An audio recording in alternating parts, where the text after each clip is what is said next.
Bless you.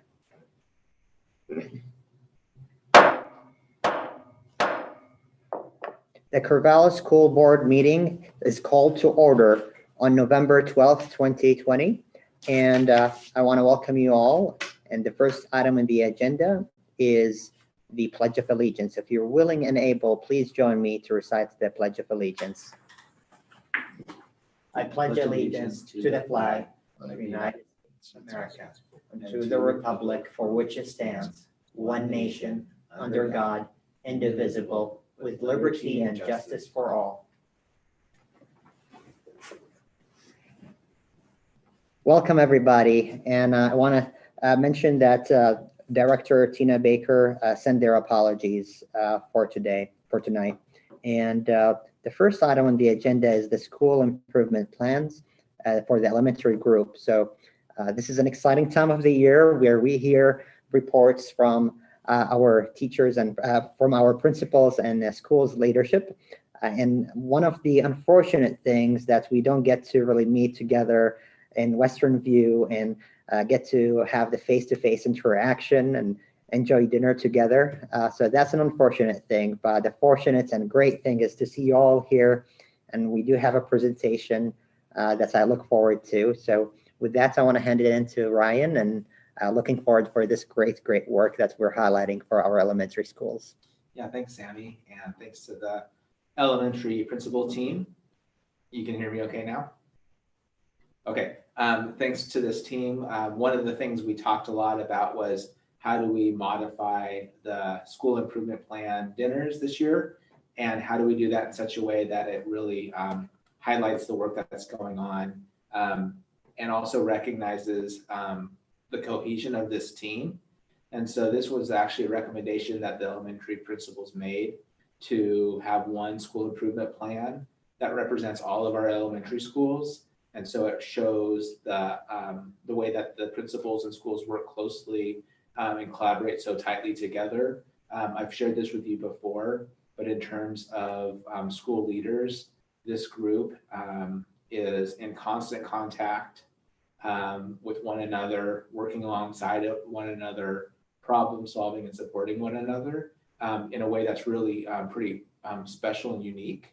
And so I think it makes a lot of sense for this group to present with a unified voice, thinking about all the 5 to 10-year-olds across our community rather than by individual school or building. So while this, COVID has caused us to create some new norms and expectations and traditions, I think this is one of those places where we're able to highlight and elevate the story because it really is representative in the way that they're presenting tonight. So with that, I'm going to turn it over to the team. They have a presentation and some slides for you, and then also are anticipating questions. And I think that as you think of your questions, I would encourage you to think about, are the questions that I'm asking indicative of the kinds of questions I'd have for all of our elementary schools, or are they specific to one building? Because again, I think what we're trying to represent tonight is everybody together. So as you prepare for that part of the agenda, I just encourage you to think about how those questions, again, help to galvanize the relationship we see across schools. All right. Is that our cue, Ryan? We're good to go? All right. Lindsay, thank you, is going to start sharing our presentation. And while she does that, I just wanted to kind of reiterate what Ryan said, and then we'll do some quick introductions that, as you can see on this front slide, we as an elementary administrative team will work together to actively and intentionally make a shift away from individualistic system to a collective system where we work together to benefit all. And I think we found some real power in this through COVID and through the changes. And I think many of us knew this, but coming into this year, it was really critical to be more intentional about it. So Hi, everyone. I'm Amy Leeson. I work at the district office in teaching and learning, and my primary role is to support elementary things, elementary programs, and I'm glad to be here tonight. So as we do introductions, I'm going to ask the team members to introduce themselves and their title, but another thing that we have gotten accustomed to doing is the knowing that we are more than just our title. It's a very weight thing, how we introduce ourselves. So also share something else that the board may or may not know about you. And I will just say that this year I have 2 children in middle school, which is something as seems like an elementary parent forever, seems really hard to say, and I'm celebrating at the same time. So I think, why don't we have Peter go next? Hi, my name is Peter Henning. I'm the principal at Adams Elementary School, new to Corvallis this school year, really enjoying the collective work of our team. I am 7 years in on a schedule of reduced sleep with our 3 young children, and 2 of them participating in school this year here in Corvallis. So it's been fun to be in the role of both a parent and as an employee of the district.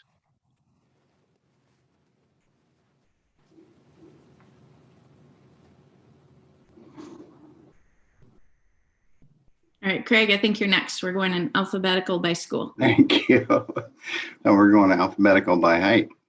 I'm Craig Harlow, principal at Franklin School. It's good to see everyone, even in this flat dimension. And I'd like to share with everybody. I haven't shared this with anyone yet, but I just found out about an hour ago that I'm going to have another grandchild.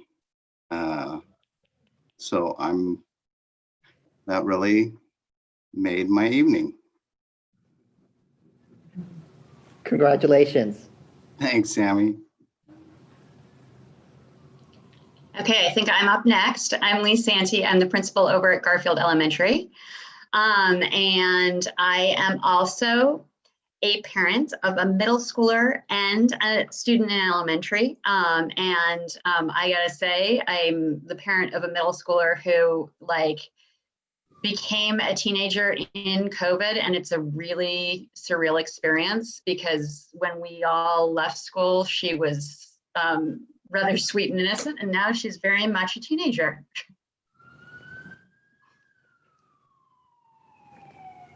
Okay, I think that's me then. For Huskies, hi everybody. My name is Rinda Gregory, and I am the interim principal at Husky Elementary. And I am a parent of a graduate from the Corvallis School District, and I currently have a senior, which is exciting and kind of, sad for him because he's having his senior year, but he's doing a great job. These kids are resilient and they stay connected with each other. They find a way. And it is my true honor to be working with this elementary team for a short while. It's been really fantastic. I can tell you that for sure. I'm Beth Martin. I'm the principal at Jaguar Elementary. I'm also a proud and tired mom of 3 young Jaguars. And I also like to share with people that I'm really good at unicycling. So if you ever see me kind of riding around the school, that would be the principal doing that. I'm Aaron Hale, principal at Lincoln, and I've been in the district for about 22 years, off and on, and have 6 children, 2 who have graduated from Corvallis High School and went to Lincoln and Franklin, and have 4 other students in the district right now, including a senior, all the way down to a 4th grader right now. And so my receding hairline is kind of evidence that I've been here for a little while. But I truly appreciate the wisdom of this group and the support of the community, and it's a wonderful place to be. Hi, my name is Byron Bethards, and I work at Mountain View. And last year at the end, kind of towards the end of the school year, I stepped away for a little while because we had our second child. So we have a 5-month-old and a 2-year-old at home right now. And Byron, you lead also one of the online programs. Is that correct? Oh, yeah. I help with Corvallis Online for the elementary part. Yeah. Okay, I think just Wildcat bringing up the rear. I'm Eric Beasley. I'm the principal at Wildcat Elementary. I have 3 daughters. They all attend Corvallis schools, and I have a freshman at CV and a 7th grader at Sheldon and a 5th grader at Wildcat. And it's been fun to be a principal and a dad. I think that my kids enjoy having their principal at elementary school, but not so much after middle high. But tonight, one news in the Beasley household is my 15-year-old just passed her driver's permit. So we got to go cruise around a parking lot, which was really exciting, a little scary, and fun. So that was big news in our house. All right, thanks. Lindsay, you can move to the second slide. And we wanted to start tonight with sharing this with you. I would say most people that have been in any meetings, any of us are facilitating, this slide has come up more than once, and it really reiterates what we feel and what we fall back to when we're feeling stressed out about the pace of things, and just this shift of distance teaching and distance learning. So it's an African proverb, Ubuntu. If you want to go fast, go alone. If you want to go far, go together. And I think this team, and you'll see tonight, really is a good example of this coming together. So I'm excited about tonight, and I think are ready to go. So next slide, Lindsay. I am feeling very lucky that I get to introduce this, and because this is a really important piece of who we are as a group and what we're trying to do. So many of you will recognize that this is our compass, our 4 agreements, and our 6 conditions from Courageous Conversations, and also our racial equity lens questions. And we wanted to take a minute to also give you a sense of how we work as a team, and also what we bring back when we're working with our staff. So we always start our meetings coming back to our 4 agreements, asking everyone, speak your truth, experience discomfort, accept and expect non-closure, and stay engaged. And really, before we jump in, we always take a minute to really center ourselves on the compass and recognize where we are, because it can really make a difference for our meetings.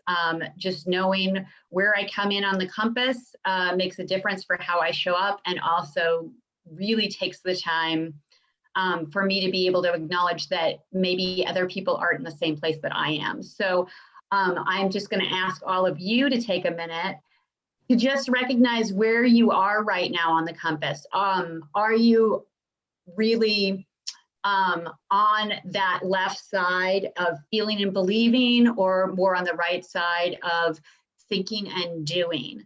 And just take a minute to really place yourself on the compass, so that as you go into this presentation, you have a sense of where you're coming from.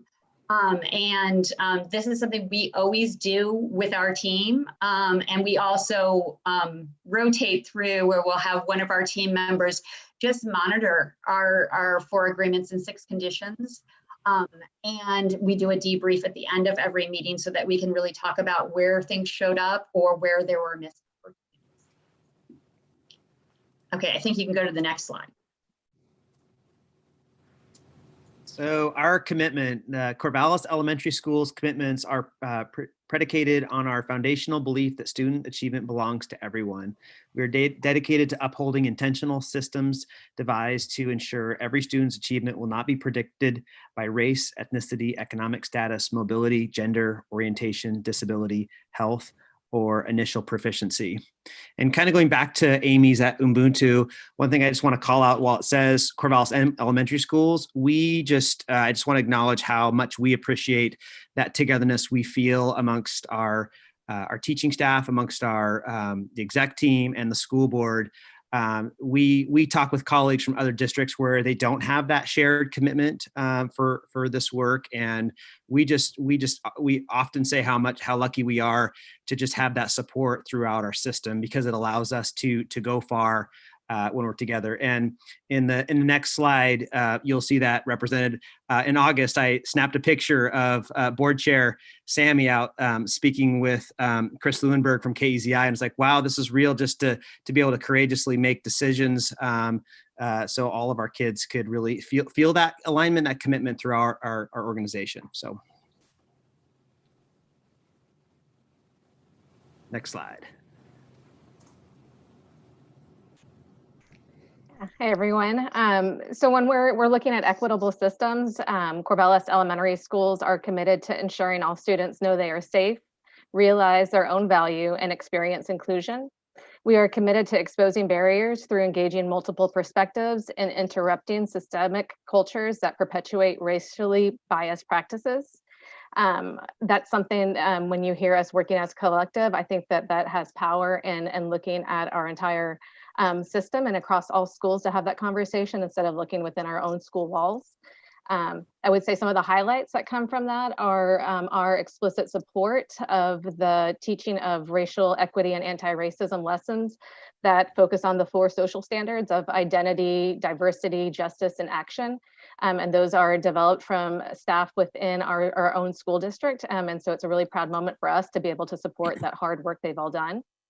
And also our own learning and seeing both the impact and intent of the SAFE group, so the students advocating for equity, and wanting and in the process of rolling that down to elementary as well, and looking at our student leaders kind of evolving into a SAFE group that could start young as well. We have our engagement in the renaming process, which has been also a really profound and powerful experience for our students and our staff and our community as a whole. We each have had for long-standing now some version of an equity team, a school-based equity team. And what you'll see now is kind of an evolution of that to both have deeper and further kind of representation on that. That's including expanding that to parents joining our equity teams and making sure that our marginalized or underrepresented student groups are also reflected on that equity team as well. Those equity teams are looking at systems within the school, as well as looking at ways to support the social justice work that we're seeing starting to unfold as well right now. In addition, we have our current and our model right now, Wednesdays have devoted professional development time for about 1.5 hours to 2 hours. We're bi-monthly dedicating those PD sessions explicitly to our racial equity work for our staff. I would be remiss if we didn't talk about the fact that we're each also doing our own personal racial equity work. We have certainly not arrived at perfection with it. And so that's also us continuing to grow and recognizing the need to hold ourselves accountable for that and stay humble within that process of doing it. And then the last point I'd like to make is just our leaning on each other as we're having and engaging in more conversations about equity and about race. It presents itself with conversations that we're all still practicing on how to engage with. And so you'll see us leaning on each other to talk through that, to debrief, to collaborate, to support. And then that also translates into us being able to do that with our staff as well, because we also recognize that the conversations don't stay within our team and they don't stay within our staff. They trickle down to our students and then to our community. And so we use each other to practice that and to continue that growth mindset that I'm proud to say that I feel like we all have. Lindsay, you can do next slide. So the foundation of our academic work is rooted in equitable systems, and we can't even approach this without that lens. So thank you, Beth, for that introduction. Corvallis Elementary Schools are committed to knowing the academic strengths and needs of each student and using the knowledge to guide the instructional program for each child. We are committed to examining and addressing the role race plays in the institutionalization of academic disparities. This year brings a new level of challenge for our educators. Not only are they in our students' homes educating, but they also don't have the physical access that we're traditionally used to. So when we talk about knowing the academic strengths and needs of each student, we're looking at that in a more holistic lens than ever before. We've talked about the difficulties with our teachers barriers where students sometimes have cameras off, so we can't use visual cues as assessment. And some of the traditional assessment systems we've used to gather knowledge about our students' strengths and weaknesses aren't valid in this environment. So we're having to be innovative and find new ways to get to know the strengths and weaknesses of our students, but also understanding that parents are a great source of input for that. So we've entered into a lot of dialogue with families. In committing to examining and addressing the role that race plays in the institutionalization of academic disparities, we've embarked on some real deep dives into looking at our systems and academics. And one example would be re-examining the practice of leveling students in math, the upper elementary levels, and how that leads into middle school. And really interrupting that system, which we see creates a barrier for students and families of color. We know that leveled math classes, particularly the advanced classes, don't reflect the demographics of our student body. So we've decided to tackle that problem collectively and come up with solutions that work for students. Some of the steps we've already taken involve professional development for our online math curriculum for our math teachers, strategies for differentiating and accelerating instruction for those students who need that, and working in collaborative professional learning communities across buildings to leverage our staff. Next slide. All right, so in our elementary schools, we are also committed to real world learning and committed to designing learning experiences that are rigorous and relevant to students and responsive to their needs. In doing so, we believe these opportunities need to be culturally responsive, inclusive of all students, and provide platforms designated to encourage critical thinking, collaboration, creativity, and problem solving. And moving into this year and thinking about real world learning in a time of comprehensive distance learning, you'll see in some of our scheduling and pieces we'll talk about further into this presentation that we've intentionally partnered with different community partners to help us create real world learning lessons and experiences that are relevant and engaging to students. Currently, some of our partners that we're working with are the Corvallis Environmental Center, Chintimney Wildlife Center, OSU Extension, Confederated Tribes of Grand Ronde, and the Tribal History Curriculum, Salmon Watch with Benton County Soil and Water Conservation District. Okay, next slide. Another commitment that we have is in the area of health and wellness, and we are committed to supporting the mental and physical health of our students. This is such a critical time where students and families are faced with challenges around sedentary situations, right? And also the lack of social interaction, we acknowledge has bearing on our students and families and staff members and colleagues' mental health. We recognize the critical need to address these issues, and this can easily be underestimated during this time. And we hold issues around toxic stress, trauma, race, and economic status at the center of this work. And so in our design, we have been intentional about continuing our work around social emotional learning and ensuring that caring and connection are at the foundation of our work.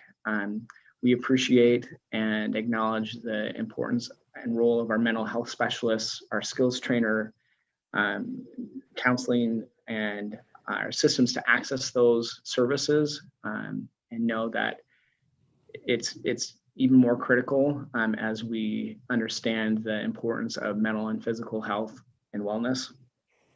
We also have redesigned our work around our support staff and the role of our whole child specialists to ensure that students are getting access to activities that encourage physical movement and drawing upon their interests. And I think the exciting piece for us as we go about this work is just to lean on each other and to create spaces where we can provide social interaction. I think in my building of grade levels and classes that have provided hot chocolate time, for example, which is just an opportunity for kids to have time to chat and to interact. And that's a highlight of their day. We begin our day with an opening community circle and end the day with a community circle, just to acknowledge the importance of developing that social emotional learning and addressing the importance of community. Thank you.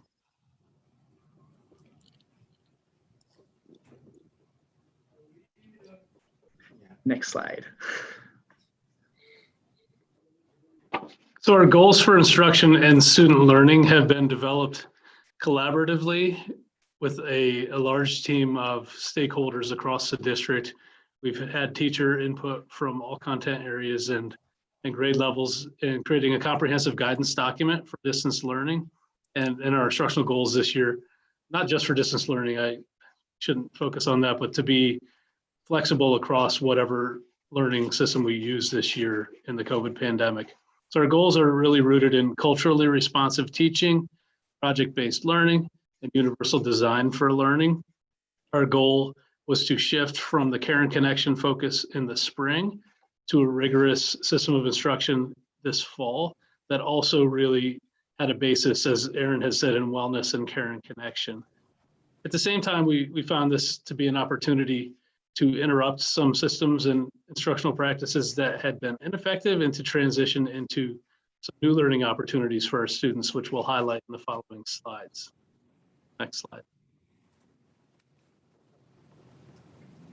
So goal number one with just design engaging project-based lessons that foster student agency, autonomy, and voice. I'm just going to walk you through an example of what that looks like at Jaguar Elementary right now. So the project-based learning has some really key components that you use to design a project-based learning plan. And so we had originally, when the renaming resolution was brought forward, wanted to look at ways to engage our students in that process. And so originally it had started with kind of defaulting to something that felt pretty comfortable of looking at doing biographies on people of color and bringing names forward with that. But what ended up evolving is that our equity team, our school-based equity team, took that on and wanted to look at that in a different way. And so when you have a project-based learning plan, you're looking at having a summary, a driving question, and looking at key milestones that you aim for at least a 6-week period. And so over about the course of a month, the equity team kept coming back together, and this is kind of the framework that we developed and then handed off to our K-5 teachers. So the summary is, in this project, students will learn about Thomas Jefferson, study our renaming task force process, learn how and why to listen to multiple perspectives, and create a project to share their learning and or take action steps towards positive changes in their community. So what we ended up doing was evolving something that was folded in the renaming process, but really had the kind of umbrella of community and civic engagement. And so what you see in this slide is the driving question of how do you create change that you would like to see in your community? The renaming task force and process became an example of that. But we looked more at these key milestones over in that chart of weeks 1 through 6. And so we really wanted to start with having our students understand multiple perspectives and how to really internalize those when you're thinking and building your own understanding. Really explicitly teaching about why is our school being renamed, and having some really honest conversations. And those conversations happen from kindergarten up through 5th grade. And then the rest you can see there, but where we're at right now is week 3. And we're building that understanding for our students about how to create that change and what that looks like. And so this week we're having guest speakers, and each grade level is having two guest speakers, one that's associated with the school district and one that's associated with the school community. So Melissa Harder, myself have been the representatives that have come and talked to the grade levels about the school process and the renaming process explicitly. But we're also having community speakers. So Angel Harris with the NAACP is joining our 5th grade class tomorrow. We've had Mercedes Jones with the Confederated Tribes of the Grand Ronde joining our school. The SAFE organization at high school, they're coming and speaking to our students as well. And so it's been this really wonderful opportunity to embed real world learning, project-based learning all together. And so it's I'm looking forward to getting to weeks 5 and 6 and seeing what our students produce with that as well. But there's certainly an energy and excitement that comes with that right now. Next slide.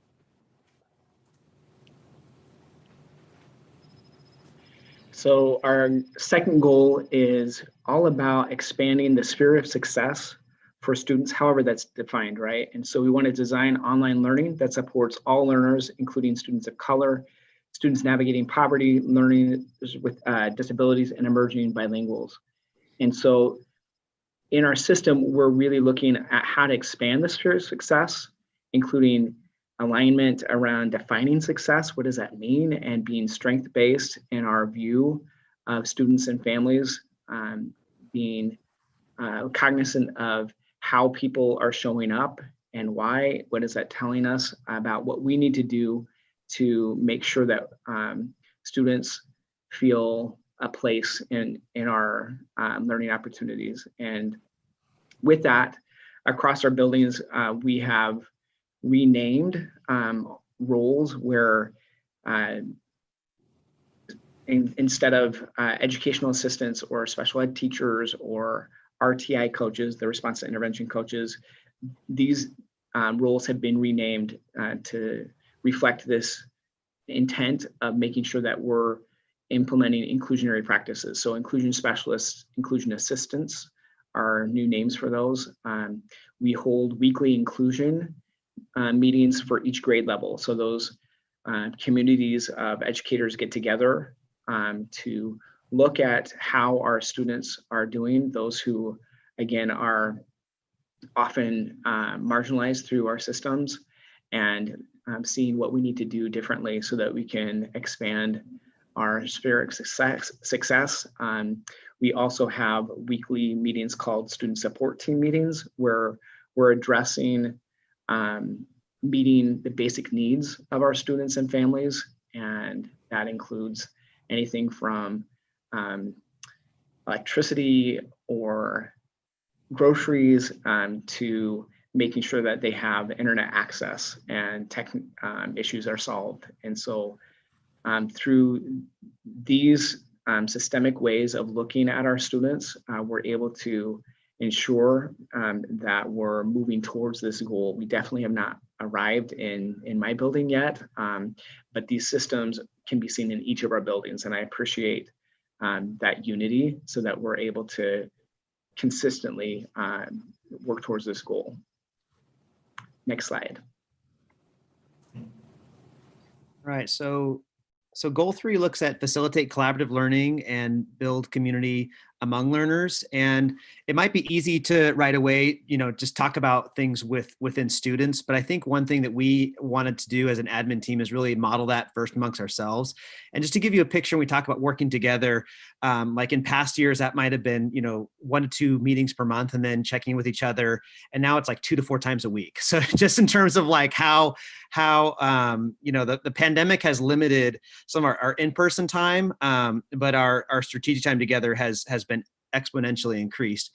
And I would say the same thing for our teachers as well. And they're working so collaboratively from what they've done in the last 7 months, beyond just like learning how to use Zoom, but with Google Classroom and Parent Square and Seesaw and, virtual manipulatives and all these things, and Amy does a great job, by the way, I just have to say, bringing us together. And she's always got these new tech things to help us collaborate. Like recently it was the Pear Deck, or it might be a Jamboard or something to try. And I love that when we come to our meetings, we get to explore. And sometimes they're awesome. Sometimes they are hit and miss, but she models that, keep trying with technology. And that's what we want our teachers to do too. I think in this pandemic, it's an opportunity to try some new things and explore, because I think collaboration is a really tricky thing. And so we've been really trying to model that vulnerability as admin teams. When we go to staff meetings, like, how are we going to try breakout sessions? And we're like, oh, it worked or it didn't work. And because we know teachers are in these kids' living rooms and they're trying to build those connections. And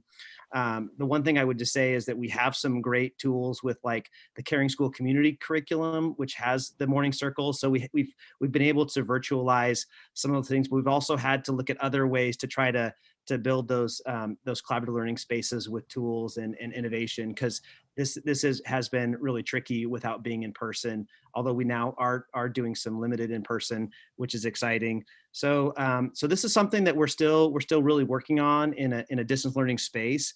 And I'll just give you an example. At Wildcat, in the past, we all of our schools have like a positive behavior philosophy. So we would like recognize a student, like give them a way to go or a Husky high five, or each school has a different thing. And so we're like, okay, that was a really positive thing, because we draw them on Fridays at our little assemblies. And so we just create a Google form. And so kids have been putting in like gratitude and things they've noticed from other kids in class. And we had so many the other week when we started looking at them.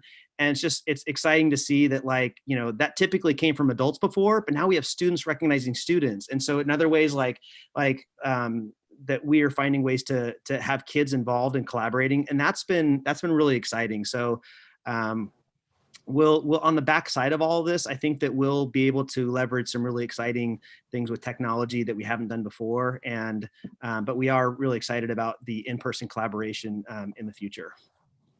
Next slide. Our fourth goal is to incorporate a variety of formative assessment types and provide meaningful feedback. And this was a really important one to us because we are a team that very much believes in engagement and feedback. And feedback is really that piece where learning really comes alive. And it's that active role that we as teachers play in engaging students in learning. But we also acknowledge that this is that piece that sometimes can get lost in the mix, especially as we are going to these new formats of comprehensive distance learning, hybrid, all of these different things. So we wanted to keep formative assessment and meaningful feedback at the center of what we're doing, because we know that that's what really makes the difference for kids. It really is that piece that,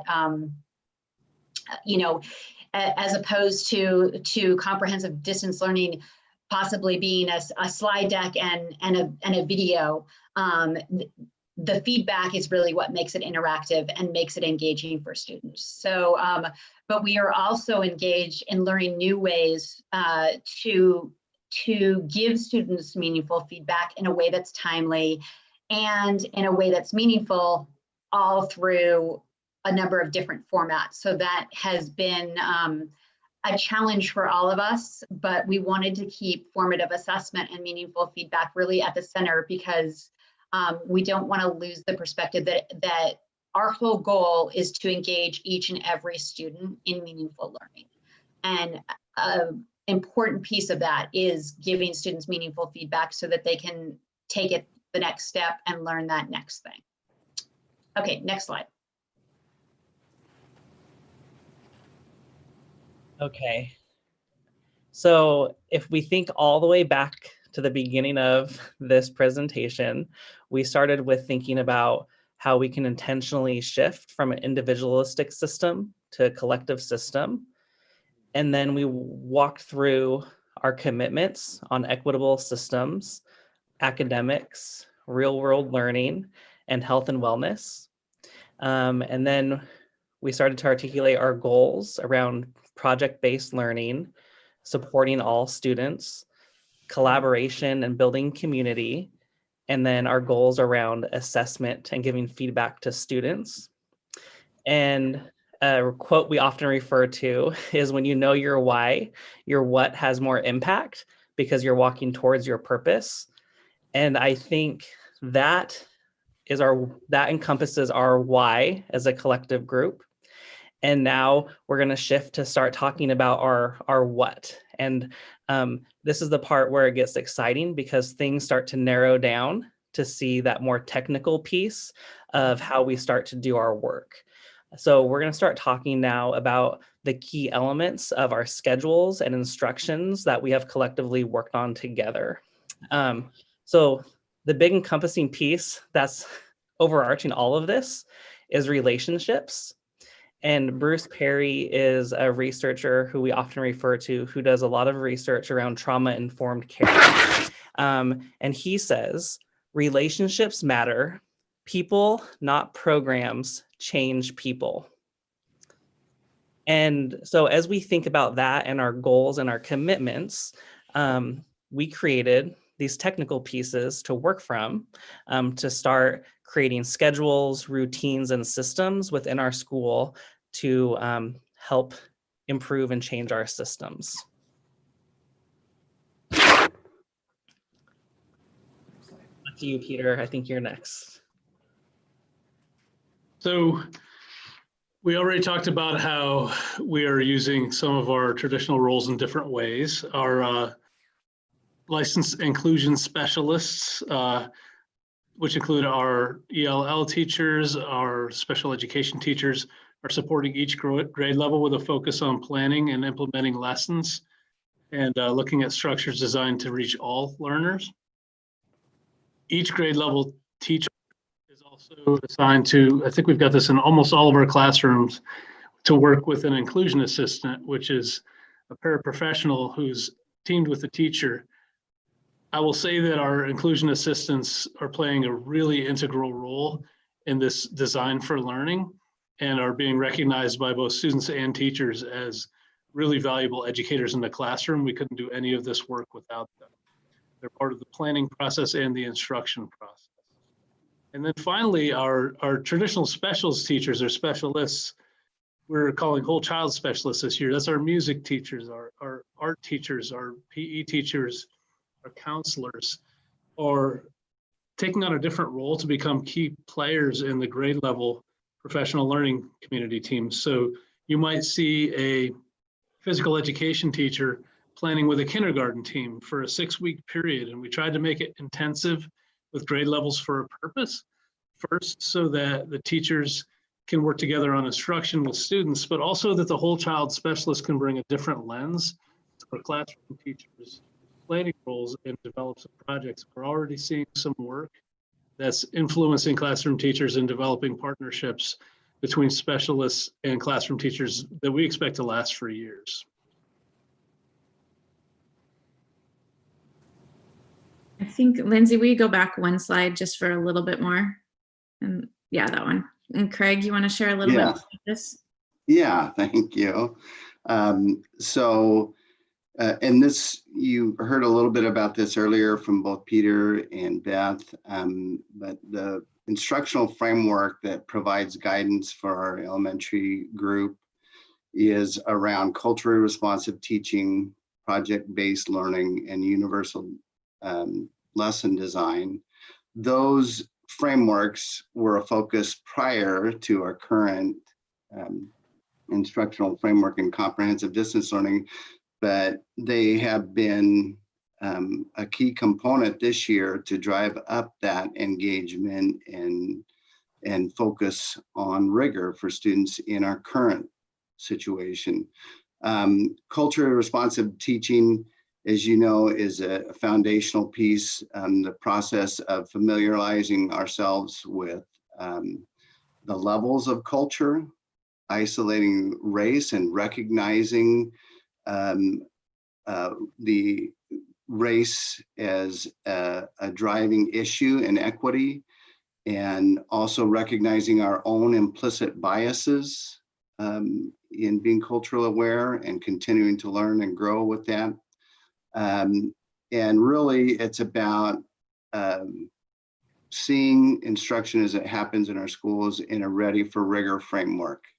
As we work as an elementary administrative team together, as we work individually with our staffs, as we work across the district in professional learning situations, of that ready for rigor framework of a level of awareness around culture, seeing learning partnerships between adults and students in the schools, seeing the learning environment, is it intellectually safe? Is it emotionally safe? Is it in that way healthy and safe for our students?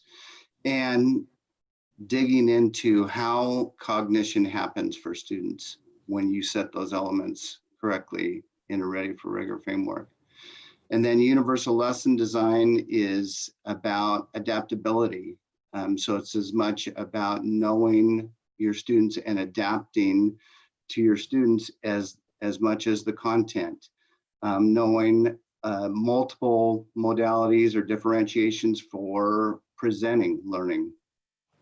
Knowing multiple ways to engage students and accenting things like student voice, choice, autonomy, background knowledge, relevance for the student learner, and having adaptability and flexibility in the expression of that learning, and providing multiple means for students to demonstrate competencies in that learning. And finally, as you've heard earlier, a project-based learning is an instructional framework that guides us in our work, and especially in this setting of engaging and making the learning rigorous. You heard Beth earlier talk about that essential or driving question to start off a project-based learning, having a sustained inquiry piece where the students are gaining knowledge and it's authentic and it's relevant for the student, and presenting a public product that is open for feedback and public critique, and being able to reflect on that as a learner. Those are all key components. Next slide, please. Okay. So what does all of this look like when we start to put it together? And I want to point out an intentional change that I think is important when we start to look at this. I remember the day our group came to this in July of this last year. Our schedule, if you notice at the top, is a student schedule. And there was intentional effort when we were taking these key concepts and ideas and this why. And as we started to put it together and try to make sense of how would this look, we started, right, a little bit into looking at like, well, what time does the teacher start? And when does the assistant come? And we were doing these questions. But then when we centered our work back on why we do our work, our students, and created the student schedule, that's what I remember in my experience in our group. I remember my experience going, oh, this starts to work, and here's how this can all work. And so we started with designing the schedule from a student perspective. So what might a student day of learning look like in our elementary schools this year, as we started to reimagine how things could happen and how they could look. And so this is an example of that. In the schedule, you can see intentional scheduled times for all of the commitments and all of the goals that we mentioned. You can see intentional time for community building, intentional time for racial equity lessons, intentional time for wellness, intentional time for longer breaks during the day. And we use this as a starting point to implement across all of our elementary schools. So the students at Mountain View, when we go to our break at 9:30, know that they might have their break with the students at Garfield at the same time, or at the students at Jaguar. And so by starting together with this, like we're intentionally saying, here's what we believe in, and we believe in this so much that this is consistent across all of our schools, because what happens and what each student experiences at each of our school is important for every single student in all of our elementary schools. Next slide. So you can then see here is the adult focused schedules, and how are these schedules all interconnected? How do all of the different roles in the school interface with each other? Because when we start to shift our system as a school, we don't think of it as a hierarchy. Every adult in the school has that equal opportunity to build that a relationship with a student, and has equal opportunity to make a positive impact on any student in our schools. And so how do our schedules and systems interconnect to make that happen, so that we can continuously work on and improve and work towards our goals and our commitments that we have? And so here's just an example of how the different roles within our school fit interconnectedly to work collaboratively and collectively to help meet our goals and commitments. Okay, next slide. Okay, so we're going to move into some technical information around school demographics, but I want to take a 5-second pause and recognize the adaptive leadership that you just heard those other elementary leaders describe to you in their goals, in their why. Just 5 seconds, think about that. It's amazing work. As we look at the school demographics, one of the things that we wanted to point out to you is that you'll notice the headers have the total enrollment as of October 1st, and then they have free and reduced lunch, ELL, an individual education plan.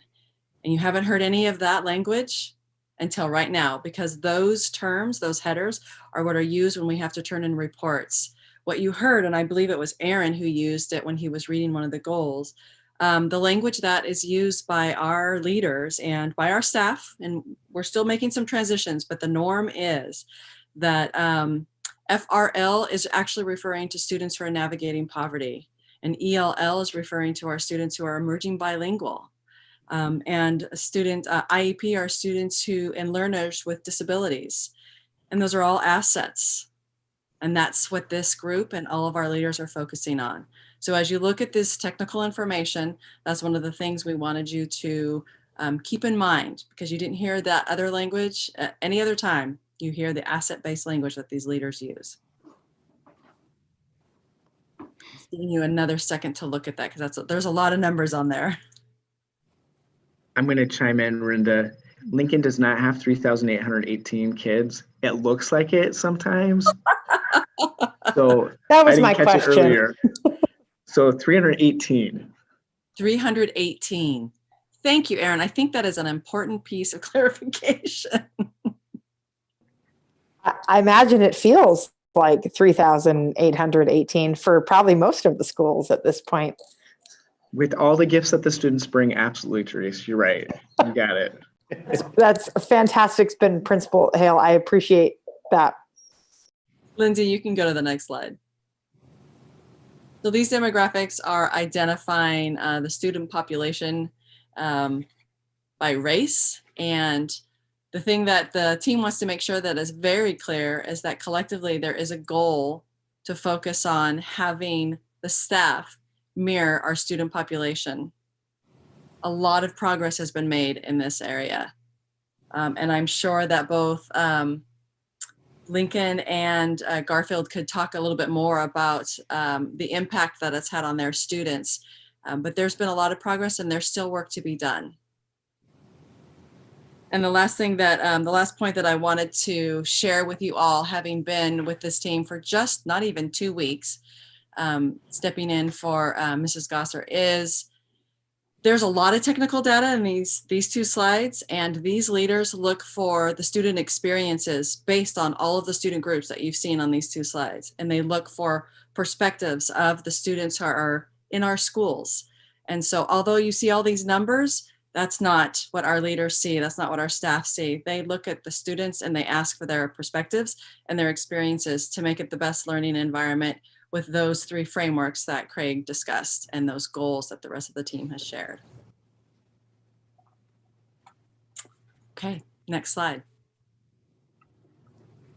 All right, as we close out our part of the presentation and getting ready for questions, we found, I think Marcianne shared this with us, and it really resonated with the team as how we're feeling about this year. And so I'll just read it and give everyone a moment to let it sink in if you haven't heard it before. We will not go back to normal. Normal never was. Our pre-corona existence was not normal, other than we normalized greed, inequity, exhaustion, depletion, extraction, disconnection, confusion, rage, hoarding, hate, and lack. We should not long to return, my friends. We are being given the opportunity to stitch a new garment, one that fits all of humanity and nature. And that was from Sonia Renee Taylor.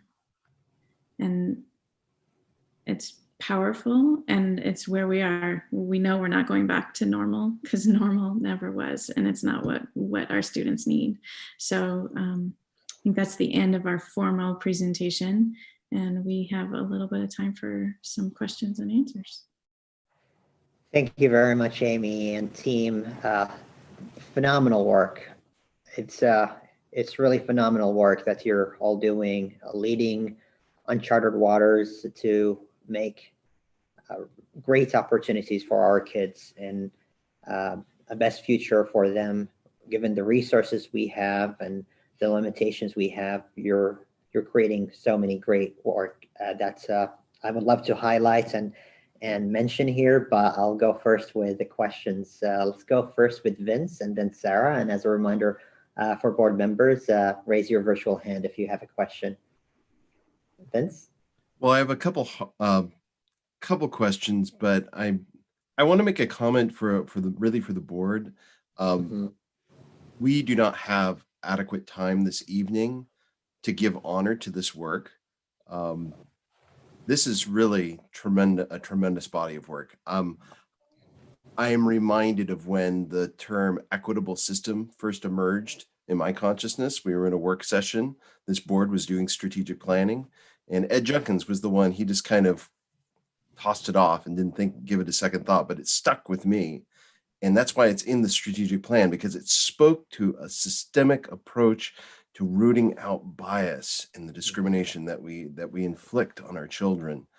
And I'm struck at how we wrote these goals. We created a strategic plan, and this team has really given it life. You have operationalized it and moved it into your classrooms, and I'm just profoundly humbled. And so while we're going to get a chance to be with you tonight, and you get to share this really a short presentation compared to the work that lies under it, I think that there is a real big opportunity for this board and our community to learn from this team. And so I just want us to think about, as we go forward and as you continue this work, how can the board continue to learn from this team about the work that you're doing? Because I have to say, I'm kind of speechless. I really don't know. I think I'm going to defer at this point and let other members of the board speak and ask questions. And if there's time, I have a couple of kind of nitpicky questions, Awesome. But we'll wait.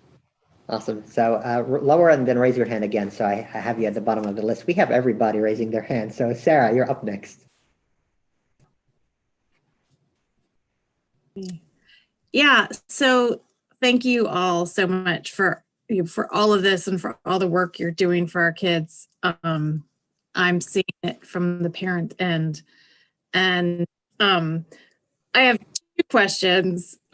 My first question is, how is everyone doing? How are the teachers doing? How, that's, as we are building these systems, and I just can't imagine the work that's going into the time that everyone is putting into classrooms, even though we're not in classrooms. So how are people doing? If I could showcase Lee Santee for a moment in thinking about Care and Connection way back when this first started in March. She had this survey that she would give to staff to ask them on a daily basis how they were doing, right? And I appreciated that being modeled and borrowed that idea with my staff just to kind of get a pulse on how folks were doing, because we know, again, that mental health piece is so critical for our staff members because they're going to be working with kids directly. And so I think it ebbs and flows, but just to understand and acknowledge and come back to how people are doing, use our tools such as the compass to open up that dialogue, to acknowledge where we are, and then to help us get centered, right? And to have some tools to help each other get centered. So thank you, Lee, for the survey. Nice. I was thinking back, Sarah, one thing that when we were talking about like gearing up towards a hybrid, like Monday, Tuesday, Wednesday, Thursday, and Friday, and like cleaning, and this idea of like Wednesday being a day that perhaps we could, from an operational standpoint, clean the building in between like cohorts. What's been interesting in distance learning is I've heard some feedback from some staff and families that Wednesday has been kind of a different day for many kids to let our whole child specialists, because we've aligned them, as you saw in the presentation, with grade level teams, but we we didn't want like the only 6-week experience of music or PE to be that 6 weeks. And so they have continued to put out kind of a recorded asynchronous lesson. And one thing that I think teachers have felt like is that Wednesday gives them a chance to catch their breath, to collaborate. And, you know, I know that that it's been a hard lift for everyone. And so that's and especially for our families. I mean, we as principals, we often hear and are constantly thanking our families. And even as we're talking about conferences coming up, how can we do conferences different to really acknowledge the work of our families and support them and listen to them. But that's just like one thing in our schedule that I didn't necessarily exactly think about how that would play out for staff and for families. And it's been a good thing. So, but that's the long answer. The short answer is they're tired. And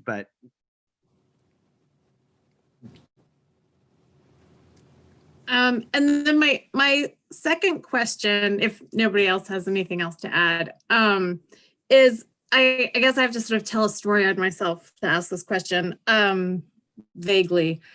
I was in a situation in the last week where, because of social distancing, I overheard a conversation among some parents about changes to math and changes to, you know, this, just the way some things were being done, and, you know, changes that are really being put in place to build equitable systems and to give opportunities to a broader range of students. But these parents were seeing it as taking opportunities away from their children, and that it was creating problems, you know, sort of across the, you know, it was obviously a hot topic for them. I didn't step in because it was totally operational, and as a school board member, it would have been very awkward where we were to have this big debate. But I heard this conversation. So I'm just wondering how this fabulous work that really upholds the values of our school district is being communicated to parents so that they're not seeing it as taking away, but giving to everyone. So that's sort of my question. I'll just jump in and start here, but everybody else, please jump in after me. I would say that that's a really important point, and it's not a one-time thing. I think this is about conversations and about dialogue and change. We actually, I just think it's about really engaging people in a dialogue so that we think critically about what we've always done. Because I think a lot of that fear and anxiety comes from, well, that's just how we've always done it, and it's different, so it must be taking something away, and that's going to take dialogue, and it's going to take time, and I would add that we need to give all of our teachers, everyone that works in the school, permission to engage in those conversations. And not apologize for what we are doing. What we're doing is really powerful. And so some of the times those conversations are hard, but we have to just dive in. The other piece that I think is really important, specifically about the math conversation, is we have to look at both sides of the coin. And it's not just, oh, we're not going to level for math and we're going to teach math exactly the same way. We are fundamentally changing how we're looking at this. And so our practices will be different. This is not just, oh, we're getting rid of leveling. We're doing something that is going to work better for all students, we believe. And I think we have to have both sides of that conversation. And so sometimes if someone's only experienced one thing, that's a really hard conversation to have, which is why I think all of us in schools need to engage in those conversations with parents, because they may only see one side of it.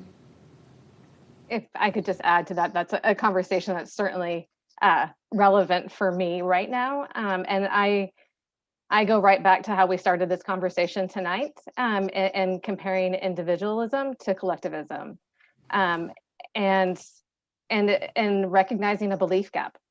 And what is my responsibility as kind of a servant leader in that is to give opportunity and voice to things that I know are inequitable. And that is communicated, and I would be transparent in this space or on a one-on-one conversation of recognizing that it can be difficult to think in a collective nature when you're really worried about your child or your individualistic experience. And I get it. And I absolutely understand that. And that's not going to change that the system that we've created and lived within is inequitable.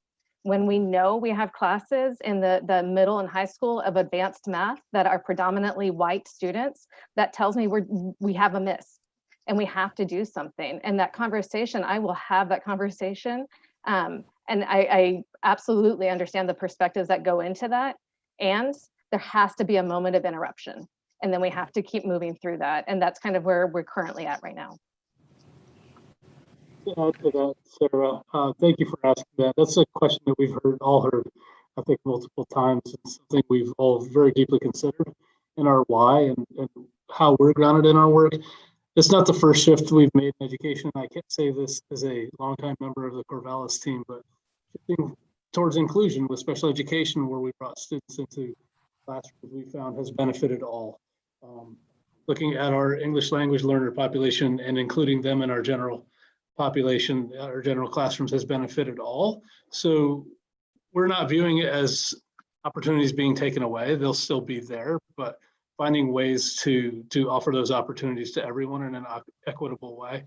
It can feel like some are losing, but I think the challenge for us is we often hear the loud voices of those who have currently and maybe are fearful of losing that. And so we're intentionally trying to seek out the voices of those who don't already have to get a different perspective in that work. It's not easy, and communication, as you said, is definitely key. I'll just add real quickly that your goal that we share is to have all those students in that math class by their freshman year, all of them. So to paraphrase RGB, it's not pie. We're not reducing somebody else's by granting equity and access to all of our students. And I will be totally transparent in that Lee has argued with me about this when it was my child who was bored in math, and I was fighting for a child who came home one day crying because he was bored in math. But then my experience of then going to back to school night in the middle schools, looking around and going, this classroom looks nothing like the classroom my kid came from in elementary school. This is like we've taken all the white kids out of that classroom and we've left all of the brown kids and the black kids behind. And that was a really powerful thing to me, that we don't want to leave anybody behind. We don't want to have the kid who's bored, and we don't want to have the kids who don't get the opportunity. And so I think that's a message that's really important. And it becomes very stark when you go to back to school night and the populations in classrooms are very different. And it's complicated because there are things where you do have to change the design and instruction. One of the things that have looked at the research of Joe Bowler, like where up to 30% of students are misplaced, and whenever you start to sort kids like in that, but John Hattie, who's a researcher who we follow his work, calls it basically an apartheid when you do tracking models. And, it's like you can change the names of the schools, but if you don't actually look at the systems in your school, then that's just like, we're not going to be a part of that. And so we are looking at like, how do we add that depth and complexity? How do we have kids scuba dive in math versus just water ski, through that? And I think that's something where we do hold this belief that all kids can do math, and there's going to be some creative looks at doing that. We at Wildcat are a little further along in that with that conversation, and it's not been easy. We've had some bumps, but it's been really rewarding to see kids also like in 4th or 5th grade not believe, okay, I got to walk to this class because I'm not good at math. That's not okay. We have to continue to help all kids, feel successful. And there's some really innovative tools out there now too, where we're giving kids, opportunities to extend and enrich in ways that, in the past where it was just like, okay, here's the textbook, do the pages, and that we're really moving far from that. And I could just ramble on too, but I think my colleagues, you probably just have a lot more questions, so I'll just be quiet. Well, and I apologize. We were talking math, so it could be pi.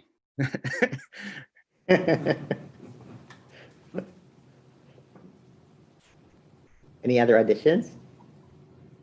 All right, Lou. Hi, everyone.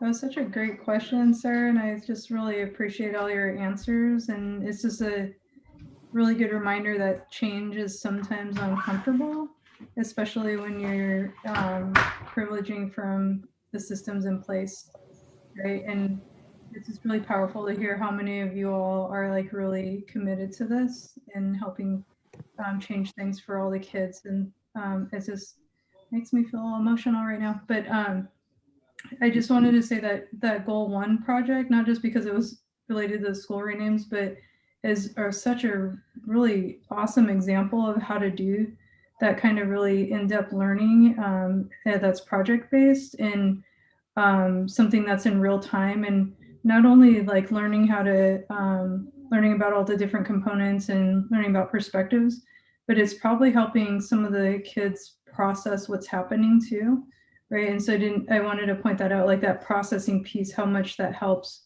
with the learning as well. And so I just wanted to give you props for that. The schedule you put up, those are just examples, right? Like those aren't the new schedule. Okay, cool. Because I really like those 15-minute breaks that the kids get from the screen and stuff, and they weren't in that one. So I just wanted to clarify. And speaking of those breaks, the emphasis on the health and wellness, and how a lot of the teachers are telling kids like, get up and move around and jump around. I'll be in meetings sometimes in my second grader. I hear these huge booms and I'm like, what is going on? It's not time. It's not little baby elefante time. It's time. Maybe do some other exercises, but yeah, so it's working, at least in my house, with the encouragement. And then I did have a couple questions though. The first one, I think I wanted to ask just for as a point of like learning, you all are doing some like amazing work, but as we continue to like grow, thinking about how the very first slide, I forgot how to pronounce Ubuntu.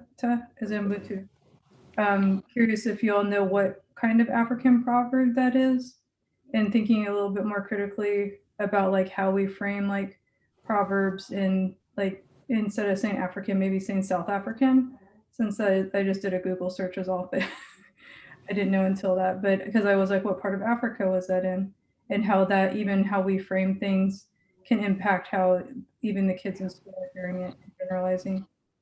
So I didn't want to be like super criticizing, but just like a learning opportunity. And I feel like this group would appreciate that. Yeah, for sure. Thank you, Lou. Yeah, no problem. And so that was kind of a question that I was going to just answer. But the other question, all the things that you all are learning, how you said you have less time for like the in-person, but like more time for all these collaborations, I think was something super key in how all of this is playing out, and seem like this powerful model that I feel like a lot of other districts can learn from and different levels can learn from. But I'm wondering how you all imagine taking what you learned about prioritizing the increased collaboration, because it's like it kind of just happened because of the mode we're in, but like how do you continue to prioritize that kind of collaboration for future work beyond the pandemic? So that's kind of my main question. And thanks for hearing me out on the other parts. Thank you, Lou. I think that's such a key for that aspect, as well as other things that we want to continue the momentum. And I think of the power of collaboration that's happening with my inclusion assistants, who typically in a school day last year would have been involved with bus duty or crosswalk duty, right? But now there is this leveling of opportunity for voice to be involved in spaces where in school or in-person school, that opportunity was not there. And so I'm not sure yet exactly how to continue that collaboration and that momentum. What I do know is that that's a value that we want to continue, and just be creative about how we create time and spaces for those conversations and those relationships with colleagues to grow. So thank you for bringing it up. I don't have the answer yet, but we do know that we want to maintain momentum in that area, and then other things, just to take a step back and be reflective of what things have we learned from this experience and what can we continue. I think something for me that is I really lean on our team to help me process, and I appreciate that. And something that was interesting that happened just like a week ago for us is we've only intentionally for about the last month been meeting twice a week. That sounds like kind of a lot, but we've only been intentionally scheduling 2 meetings a week as this group. And then about a week ago, we found that we were also scheduling in lots of impromptu meetings between those 2 meetings. And so it felt like this common need to come back together more. So now we're back to meeting about 4 times a week. And sometimes the constraints for collaboration is going to a physical space or being able to leave our physical school building in an in-person day. And something that I've heard Ryan talk a lot about are the things that we can learn from this time and take with us as we move forward into whatever our new structures will look like eventually. And I think I had to look back. I had to look back on my calendar recently to find some things for someone from the springtime. And when I was doing that, I saw on my calendar there were these little things after March 13th, learn how to do Google Meets, and these little reminders of things. And now I feel like I know how to do that, and I know how to do Zoom and Google Meets. And so I think the opportunity to collaborate is there because now I feel more prepared with virtual platforms to collaborate. So if I need to be in a school building for a day, I can go onto a Google Meet and participate in a meeting and collaborate, where before I'd find that limitation and I would text Ryan and be like, I'm not going to make it today to this meeting, I'm sorry, or something like that right before. But now there's other platforms that can be used. And so I think moving ahead with collaboration for whoever it is, whether it be us or teachers, we have other technology can be used for collaboration in a way that we hadn't used it before. I just have to tell one funny little story.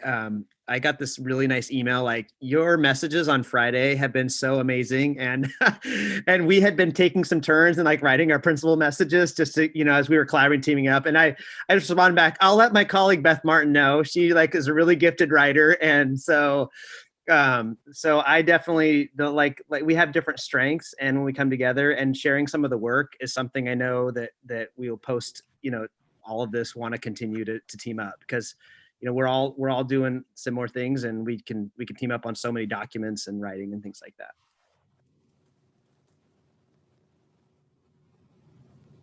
Thanks. That's really great to hear. And I know everybody's probably going to be tired of Zoom when everything's over, but just that hearing that y'all are considering keeping stuff like that to keep these kind of collaborations, I think is great. And the last thing I wanted to say was I really love that quote you all put up at the end, and just am thinking about how it feels like that is the one of your guiding posts in this work, and how that how we can share that out more broadly. But yeah, I can't wait to brag on you all about this work because it's really amazing. And sometimes I think we can be really skeptical of but I really feel like you all are super committed to this. And I mean, we people in general, not the board, but can be skeptical of change, especially when it looks so promising. But you all brought a lot of passion tonight, and thank you for that. Wonderful. Well, thank you, Lou, for the questions, and thank you, everybody, for the answers. Therese, you're up next.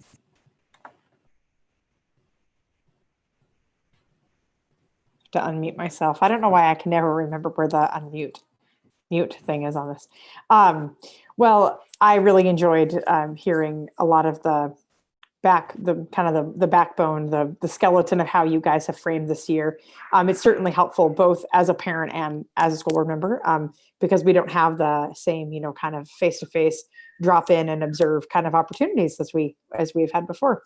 My question is really about how you guys are kind of embracing and accounting for the natural differences that are emerging among the schools with regard to say maybe classroom approaches might be one area, or just in general that it's like I say classroom approaches, instructional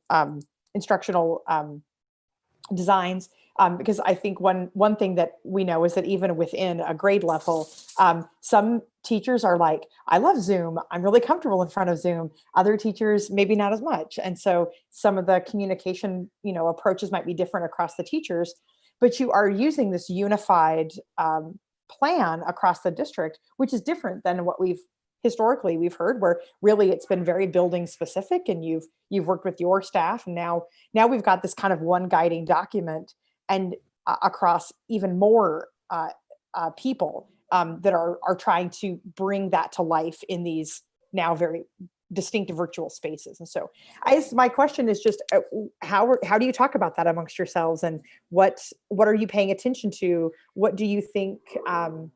It's me, so there's going to be like 10 questions, and you just pick the one you want to actually talk about. What will be the things that you are paying attention to try and either bring closer into maybe have a more consistent experience, and what areas have you really embraced and feel really comfortable with saying this is working, or we're not worried about this, or we're going to embrace and run with these differences. So I'll leave it at that.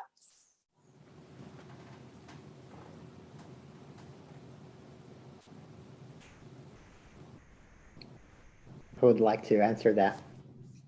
Or speak to that? Go. You've left us speechless. Very common topic amongst ourselves. So, Byron. Yeah, Lee, just jump in when you want. I think one of the things that I notice I do, and I notice our colleague, like the rest of this group does, is when we notice something, and I don't know how to explain it exactly for myself how that sits, but when I notice something where I go, it kind of just raises a question, or like a feeling I get, or like where I go, like, is this in line with what we believe or talk about? We have a text message chain that is pretty filled, like it rolls, and we check in on that. Like we do a gut check and calibrate. So I guess that's, if there's a specific thing I probably couldn't name. I mean, like the most recent one was conferences, right? Like how will that look? What will we do? What will the time slots be? What will the evening time be? And we had like calibration on that. But there's like big pieces we calibrate, but we also calibrate on like really small things. Like, are we doing a fundraiser with PTA? Are we doing this? Like, and so they happen all the time. And they happen often, and they come up, like Rinda starting working, right, just this recently, like early morning message, like, how are you doing this, and what's happening with this? And we just quickly calibrate as a group through that process. We're so calibrated that I was going to say the same exact thing, Byron. Yeah. So I think that's how some of those things happen. So it's not this like really fancy process. It's a commitment to communication and collaboration. And I notice I feel uncomfortable now about things if I feel like something is out of step from what we believe for as a collective, and I need to like work with our group to get feedback on it, to know how I can, like, if it's a really hard thing, like recently, like when we experience hard things, and kind of about the question that you had, Sarah, like let's have these conversations together. Like I can learn a lot from you. We can learn a lot from each other by having that dialogue. And also doing that, I need to have some help and calibration to have that conversation with my colleagues. And so we calibrate on really big things that are really important and meaningful, and also on really small, like minute things that need to be decided really quick, like what will the office hours be, and things like that, really small things, and things that are really big and really matter. I think what I see, and I would like to add on a more granular level, our system affords our teachers to have that time to collaborate more than ever, right? So their daily PLCs, or professional learning community times, and collaboration and calibration are really, they sound alike, right? And I think it's just that frequent check-in to be able to align and see what is loose or what needs to be tight, and to kind of have those conversations with each other. So our system affords that at a teacher level too, knowing that there's still nuances and differences, and at least the conversations are happening to try and align more and go to the why or the purpose behind anything that might be different or necessitate difference. I think another piece here is that the alignment is not with everything, every little thing. It's a lot grounded on the key beliefs and core beliefs that we share. So we aren't squelching innovation, that's still happening, but the collaboration is really fostering that. We put some systems in place that maybe some byproducts of them that we did not see are helping with alignment, like our inclusion specialist team is meeting with every PLC across the building. They didn't get that chance to do that before. There's a lot of organizational learning that's happening through that, a lot of two-way sharing. So I think, we've kind of stumbled into something that some of the top educational systems internationally already knew and have been preaching, that collaboration and extra planning time is really what makes it work. Our American tendency is to have more face time with kids and less planning time. And this has been a real learning opportunity for all of us. I appreciate that. And I heard a lot of that. This is just a really very iterative. I mean, we're going back and revisiting this over and over, not unlike on the parent side, how to make the school day work. We are revisiting it every day and communicating, sometimes quietly, sometimes not as quietly, as we adjust our approach and fine tune, or sometimes don't adjust our approach, let ourselves implode, and then just begin again the next. So I appreciate hearing that you guys are really trying to stick to those larger, the visionary pieces without, drilling down to encroaching on that teacher innovation. I do think that's really important. And I also think it's really hard to translate the teacher innovation in this format when the opportunity to observe it in action is much more limited. As a parent, it's much more limited. So I just had one other question that I wanted to ask you. It's sort of from two different angles. So the question is about being being a support to you. So as a school board member, with this group here that's gathered this evening, you guys are, you're our district leadership, right? You're the people that are out there whose messages to the staff are going to, they're going to carry with them throughout the day. And so as a school board member, how can we best support you in this endeavor? What can we do? What do you need to hear from us? What do you not want to hear from us? What would not be helpful is a fair way to answer that question also. And then equally as a parent, what does it look like from your perspective as a parent for us to support our classroom teachers and to support the infrastructure of the building? I ask it wearing both hats, but also because I want to be able to communicate with my peers and my community members what a model of engagement and support could look like versus what we might think it looks like, or what it used to look like in the classroom, or maybe we called it, but it never really was. And so maybe there are some things we aren't doing anymore because of this new format that we should never do again. So in along the veins of how do we bolster the most support effectively for you as principals and for this process, both as board members here and as parents? What would you say to us, and what would you want to hear out of the mouths of board members when we're engaging with the community? When I hear you asking those two questions, I think for me, as a school board, just that idea of having our back. You've heard us, like, we're digging in and we're doing really, really good and hard work. And that doesn't come without a price sometimes. And so knowing that, I always come back to safety and trust to be able to do hard things. And how a school board shows up in that space, I have felt that, but I would just, I think, ask for that continued level of support and knowing that we're out there and we're doing it. And it's something that I would think, speaking on the behalf of everybody in our team, that we 150% believe in. and it's hard. And so that when that comes back to you, that sense of us knowing that safety and trust is, for me personally, important. And then I would say, as from a parent perspective, it's kindness and grace for how hard our staff is working. I had a conversation with some parents a couple weeks back, and perspective kind of came up in that conversation of, do you know that teachers are in your home right now and your experience is wholly your own? And the things that we're asking teachers to do are also pretty hard and full of some challenges. And so they're getting feedback and critique like they have never experienced before, because they are so exposed, and that's a really vulnerable place for them to be. And so while a parent might email upset about math, a parent might email upset about an identity lesson, a parent might email because technology is not working, the teachers and the staff are fielding those.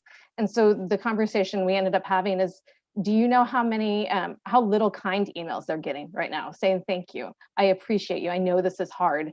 And so I would not underestimate the value of a kind email. And I think that showing up as a parent in that way would go a kind of an immeasurable kind of ask right now, even though it seems kind of small.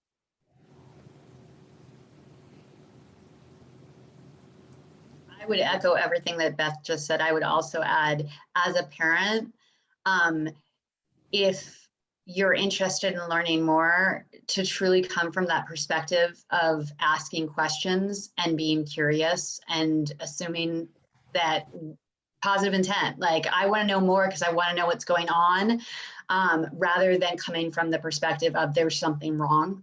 I think all of our teachers are doing amazing work, and that why behind what they're doing, they know it. They're very intentional about what they're doing, and they want people to ask them about that. And so I always encourage people to come in with questions to genuinely understand where someone's coming from. I would echo Beth and Lee, but also on the board side, and something that I would ask for support is continuing to recognize the power of the planning and collaboration time that we do schedule. If we do need to make any shifts in format, we'll need that time to do it intentionally and do it well. And I know that there can be pressure from the public for us to be in front of students at all times, but just knowing that to make that work and matter, and to do it in a safe way, we really do need time. So if you could continue to support us in getting that time for our staffs. And you can count on that support. You're doing miraculous work. Thank you. Appreciate that point. That was very, well, all of those points were very helpful, and particularly how do we help defend the creating that space to create something that's intentional. And so I do hope that I have this hope that somewhere in all of this, you guys will find in all of your free time the ability to generate a wish list of what you hope we don't ever pick up again. Maybe you already have it. Maybe you're already building it in your text chain. But I hope someone's keeping it in a spot somewhere, because we have the opportunity to defend some changes that have come through necessity, but in fact are better. And we will have to, because people are eager to go back to what's familiar. And a lot of what was familiar, as you already pointed out in your presentation, wasn't working for everybody. It was working for the people that already had the advantage in the system. And so I would love sometime to hear from you directly. What are the things that we need to not take back up? And if teacher planning time and more intentional collaboration is one of those things, how can we begin now to lay the foundation of messaging to our community that we're not going to we're not going to give that up because we see it as having benefit to our children, pandemic or not. We need to hold on to it. And maybe had we, as a educational system at large, had a little more investment in that, we may have seen that the early days of this would have maybe rolled out differently. And so now we're here, and I think we've learned some stuff. And so when you have the moment to make that wish list of what you think it should look like, when the opportunity for something different actually emerges, I would love to hear from you how we can start preparing our community that our schools are not going back to what we had before. Of all of our team members, I think Byron likes lists the most, and I think it was like I think it was April that he actually had the "don't go back and do" list. So I don't think we've revisited that in a while, but I think we'll have to resurface that because that was like, you should definitely revisit that and send it out there. And they're not on the call, but I do just want to give a shout out to IT because I know they've been slammed. But when my son's iPad failed, we had a new iPad in 35 minutes. From the time I got on the phone to the time my husband showed up in the parking lot, it was all ready to go. We didn't miss a beat in school at all. That cannot be an easy thing to do. And so they're not here, but I know that they're doing a lot to keep all of this going. And I wanted to make sure that I give a nod to their efforts because they have certainly been at the forefront of keeping things from falling apart in my house more than once. So anyway, thank you so much, everyone. I will turn it over to others now. Thanks. Would anyone, Byron or anyone else, want to highlight maybe one thing we don't want to do again after we come back? No pressure. If you feel compelled to share one. No worries. We can do it later on if you want to. No? Okay. So let's go to Jay. Well, I'm absolutely impressed, and I know we're going long, so I have a couple of comments and then maybe some questions that you might give me answers to after the meeting, as in send us a note or something. So I will tell you that I am still in retirement, but I am supervising student teachers. And my anecdote is I watched a second grade teacher up in Portland, and I saw her mom folding laundry in the background and went, oh my gosh, this is absolutely not what I thought teaching was all about. I will also share that those same student teachers are saying, a couple of them, the fundamental of this isn't what I expected. I believe that when I have to talk to kids over computers, I cannot get the energy back from them that I know teaching is about. And I know you guys know teaching, but unbelievably hard on teachers who are getting fed by energy to not get fed by energy because of the system. So I think that highlights my second big point, which is for us to get school improvement plans at this time, when you are in, I'll call it a deficit or a hugely challenging time, you should be saying, folks, we're just going to try to hang in there as best we can. That's our plan. You've done more, so I compliment you on it. But oh my gosh, your challenge is so huge that that would be enough for me. My other comment would be our goals for the board include, number one, although it's not absolutely prioritized, student achievement. And we highlight some indicators, including third graders at reading level. All third graders will hit reading level, and math levels and so on. And I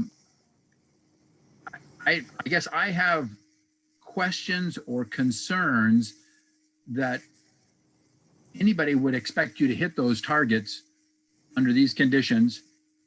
So assuming that you can't, because I just don't think you can, I'd like to know your thoughts, not tonight, but maybe some addressing of how you are going to hit that achievement stuff as you roll back into classes. It is huge, and that's what I would have in my improvement plan, which is, oh my gosh, I've got to help people get back closer to speed. So you don't need to answer. I just know you need to plan, and I would be interested in what your thoughts are.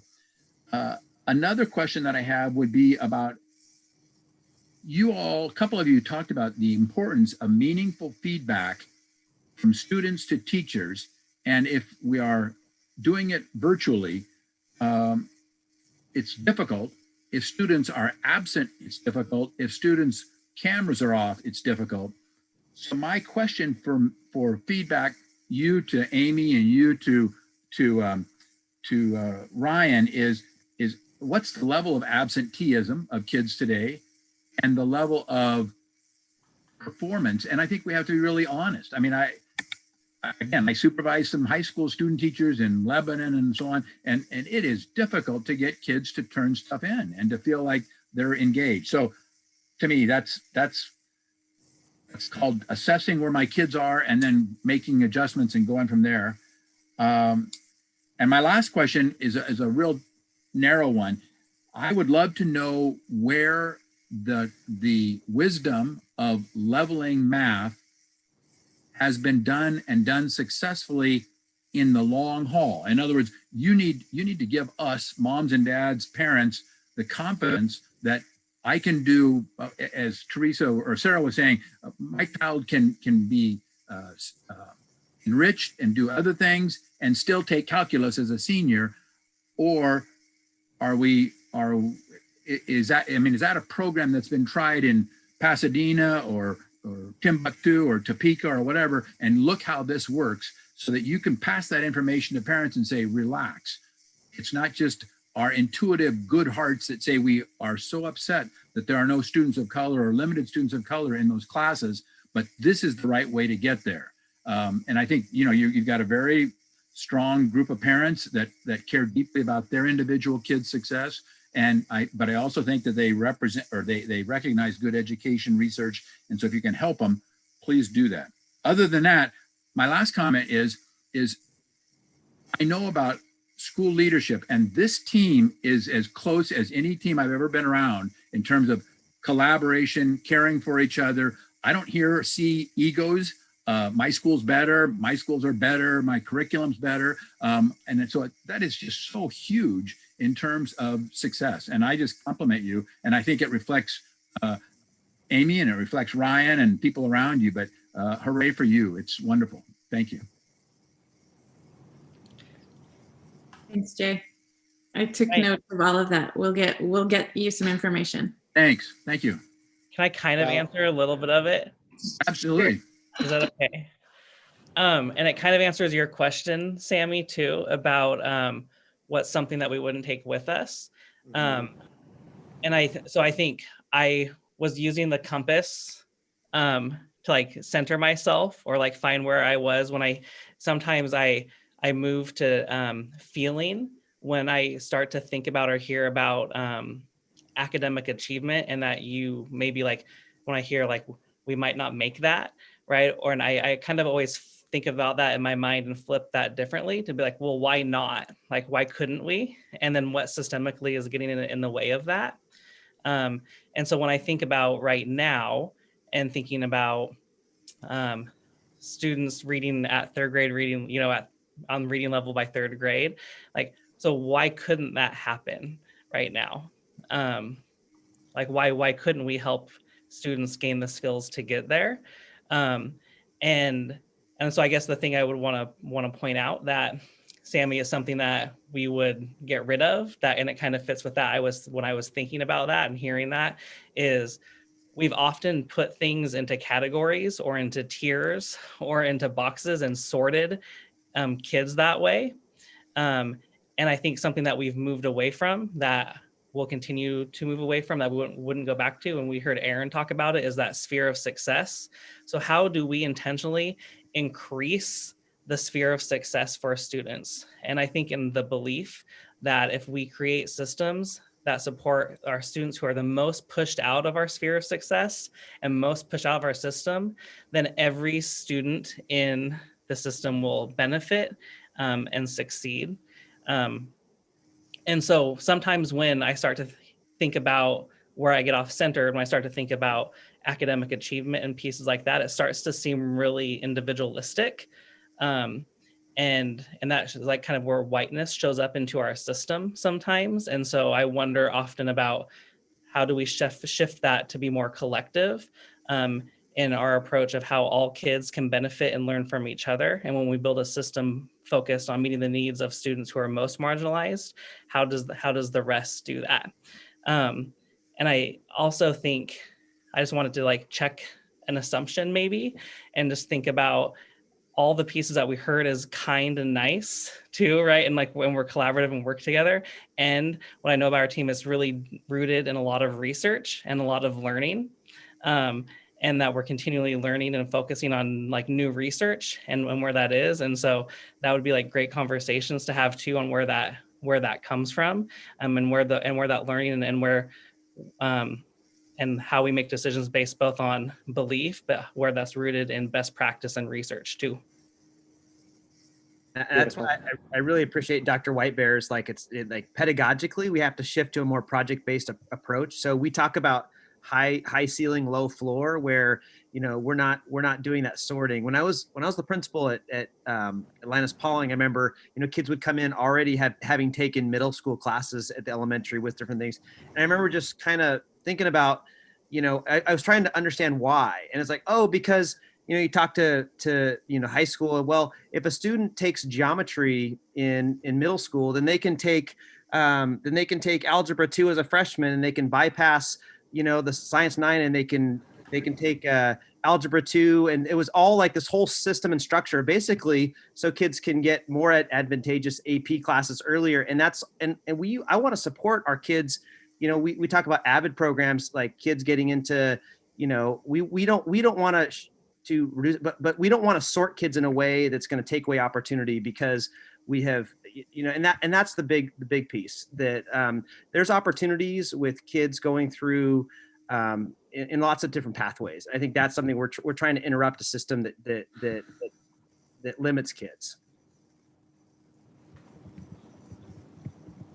Beautiful, thank you.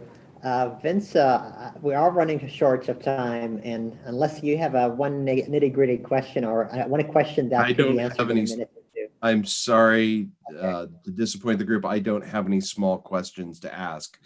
I think that it's been abundant. My point that I initially made has been made abundantly, that this team has really made a quantum leap forward over this last year.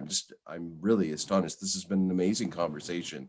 And so I just would love to see the board come together, maybe not with the whole team, because I know you're all busy, but maybe some of you, in helping us better understand the work that you're doing, that research that is grounding it, because I know that your approach is evidence-based, and just helping us be better understanding your work so we can be better advocates and make better decisions ourselves, because the time will come, and I think it was you, Beth, that sometimes we have to make hard choices, and this board will have to make hard choices from time to time, and we need your wisdom, and we need to learn from you, so we can make the best choices for our kids. So thank you all for this tremendous work that you've done, and for sharing your time, but you need to go home and go to bed. Yes, thank you all. I want to round of applause, even if it is virtual, but really great work. Thank you. You're doing really great work. The analogy that I have for you is from my years in the early 90s when I was a pre-K, and my favorite show was Power Rangers.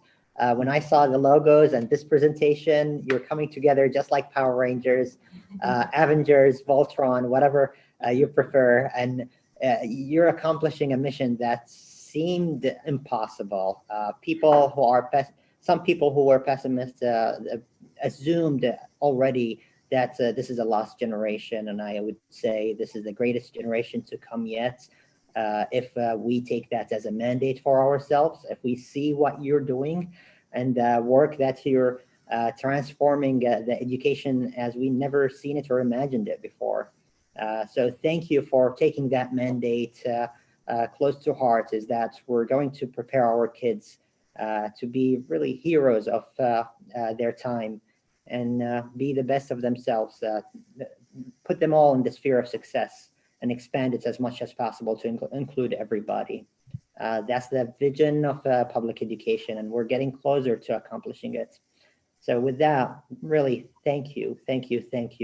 I do have some questions, and I know our board members asked some questions that you might want to share it back with us with more details or information, examples.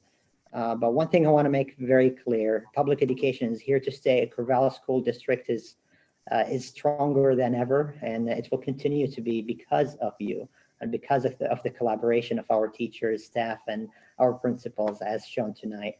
So with that, thank you so much. And unless there's any concluding remarks from Ryan or Amy, I want to say have a wonderful evening, and take care of yourselves and your families, and thank you for being great stewards of our community's children. Take care. Thank you to the team. Thank you. And I want to give Me? everybody, yes. I just want to say that I'm a little disturbed that you were in pre-K in the early 90s. Yes. Sorry. Yeah, I was in college in the early 90s. Yep, I'm 30 something. So with that, thank you, everybody. Have a wonderful evening, and we will go for a recess. If there's any objections for 5 minutes recess, or you want more, let's do a 5 minutes recess, and the board will convene afterwards. Principals, feel free to have dinner or go back to your families if you want to. Have a wonderful evening. Thanks a lot again. And we are going for a recess for 5 minutes. We'll come back in 8:27.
the board is coming back to session.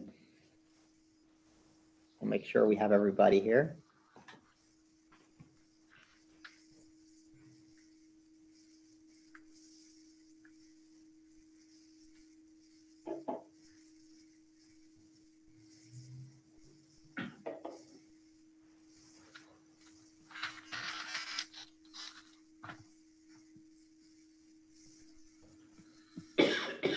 Wonderful.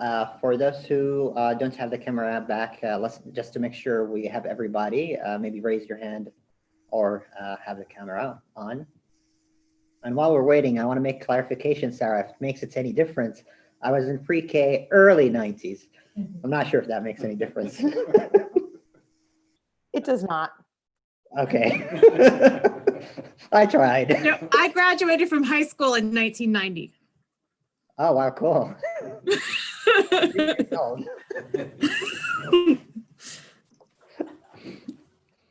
Awesome. All right, I think we have everybody. No, one more.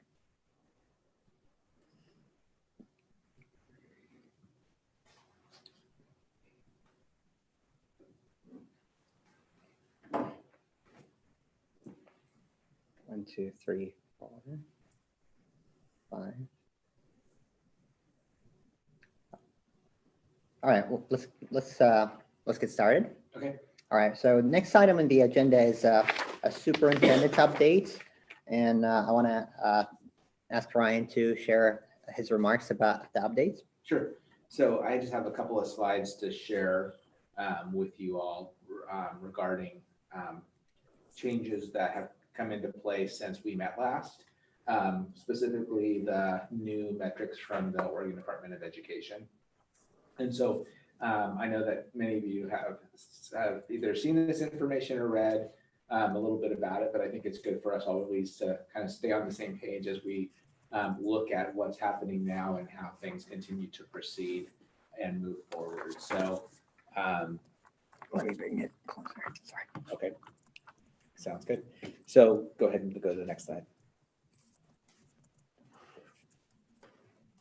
So we are continuing to adapt to the new information from the governor's office that came through Oregon Department of Education and Oregon Health Authority, and the modifications to the way that we look at metrics moving forward as individual school districts.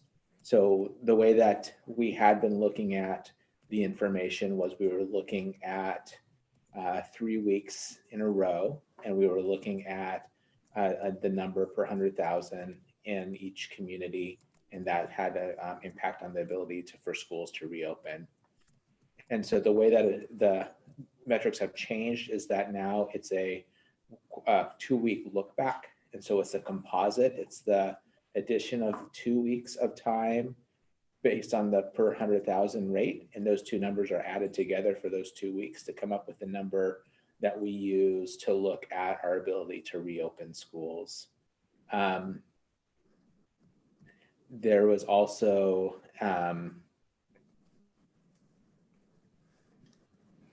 the conversation around why that changed was really looking at where we were in August and when those metrics were first established and where we are now. And that means that we also are able to learn from our experience that we've had through COVID, and that information came into account in the new metrics that the state put together for us. One of the other things that it does is it also creates windows. So you probably remember when some schools in Lane County were in the process of opening, and they were planning to open on a Tuesday, and the metrics came out Monday night, and that impacted their plans for the following day. And so now the way that the metrics look is that it's a 2-week window in time. So if you're meeting in during any period during that 2-week window, it allows you to move forward based on whatever category you're in. And I'll get to that description here in just a moment. And the other thing that has changed for us is the ability and the numbers related to limited in person, so that had been a maximum of 10, it's increased to 20. And then there had been an absolute number of 250 to a limit, and that number is no longer there. So again, looking at greater flexibility as districts look to implement limited in-person learning with just some of their kids. So I'll talk a little bit more about that in a couple of minutes and a couple of slides. Okay, next slide. So here is the way that the new metrics look. Again, remember it's the composite or the addition, adding those 2 weeks together based on the numbers per 100,000. And remember, for the majority of time, we've been looking at 30 being our number as a way, and 30 for K3 and 10 for 412. And you can see that the numbers have changed dramatically. So on site, anything less than 50, and then 50 to 100 is when you can work towards implementing K3, and then expansion from there. And in the slides, if you come back to them later, there's a little bit more information in that instructional model column at the bottom of each that gives you a little bit more detail, and also how the transition between 100 and 200 cases, how those also play a part in a transition into or out of remote learning. Next slide. There were some other changes to limited in person. Again, one of them we've already talked about is just that limit of 20 students as at designated times in a cohort. And that also staff can't interact with more than 3 cohorts. That number of 250 has gone away. And so the reason why I'm highlighting limited in person tonight is because for us, that's the initial stage. And that's something that is underway this week and next week, bringing back just small populations of students at our schools, ranging in numbers from 10 to 20 students primarily who have had limitations in terms of access or potentially in terms of disability, but students that have really had a hard time with limited in person. And those are the students that we've been communicating with families and working closely with to bring those students into the school setting. And so as you think about where we are right now, I think about it in terms of phases. In phase 1, looking at that limited in person as that initial phase. Okay, next slide. I wanted to also highlight for you that we have done a parent survey that closed yesterday. We had over 3,400 responses to it. And it was also a proportional representation from all schools. So in terms of who responded, we felt like we had a pretty good understanding of the perspective from elementary through middle through high and across our schools. One of the questions asked about the hybrid model and having your student come back to school through the hybrid, and about 2 of every 3 parents said that they would want to access through the hybrid model. Of the third that said, gave a different answer, about half of that, or of that 15%, or 33%, so 15%, said that they were unsure, and the other said that they felt like the current model was a better fit for their child.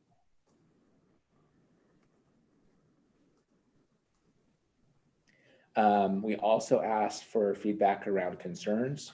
And in this area, we gave a list of about 10 potential concerns and wanted families to identify for us what those concerns were overall. And so what the 2 concerns we heard most often related to hybrid were student motivation and amount of screen time. And then for Corvallis Online, it was the amount of work and the pacing for the student related to motivation, because again, that's a fairly independent program. We also, one of the things I want to highlight is we had a lot of really positive feedback. Go ahead and go to the next one. And that positive feedback was really focused on our teachers and our staff working directly with our students.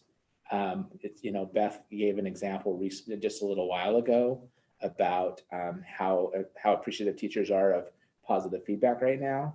I had the opportunity to read a ton of positive feedback about our staff and about how hard they're working. These are just 4 examples.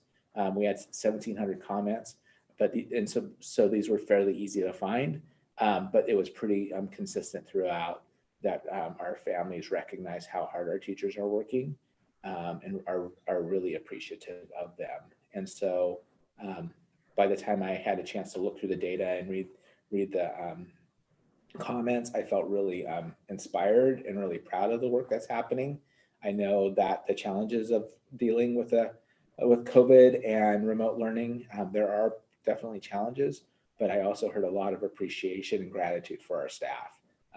And that's something that I'll be continuing to share out with them. We have a superintendent's chat next week, and that's one of the things I'm going to want to highlight for folks so they can hear all of that appreciation as well.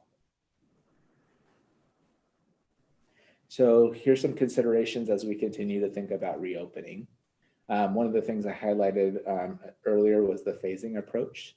So phasing for us starts with limited in person, and then we focus on individual grade levels, and the guidance from the Department of Education starts with K-3. So one of the things that we're going to want to do is get some more information from families. So we'll be working to put together a second survey with more specifics. The first survey was really for us to see district-wide and at a 30,000 foot level, what families were sharing and thinking with us, so we could continue to think about planning. In a lot of ways, when I was talking to folks about it, I was thinking of that initial survey was sort of like the survey we did back in June. It was sort of the beginning of summer, and then later in the summer, we asked families for more specifics about which program they were opting into.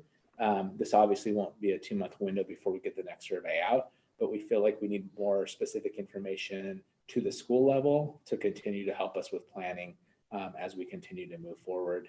And at the same time, I'd be remiss if I didn't recognize and remind people of the facts that we're continuing to monitor and adapt to county metrics. And that's something that we'll continue to do and continue to watch closely as we move forward. So more than anything tonight, I wanted to give you an update highlighting the fact that we have started limited in person this week and next, that we see this as a phased approach, that the metrics have changed from the state that we need to react to. And at the same time, we want to do that in a way that accounts for a progression and phasing. And that starts with more information from our K-3 parents and focusing on that K-3 age level and grade level. So with that, I can see that there's a hand raised by Jay. I don't know if there's others, but I'm going to go ahead and close down the presentation, and so I can see other questions that arise.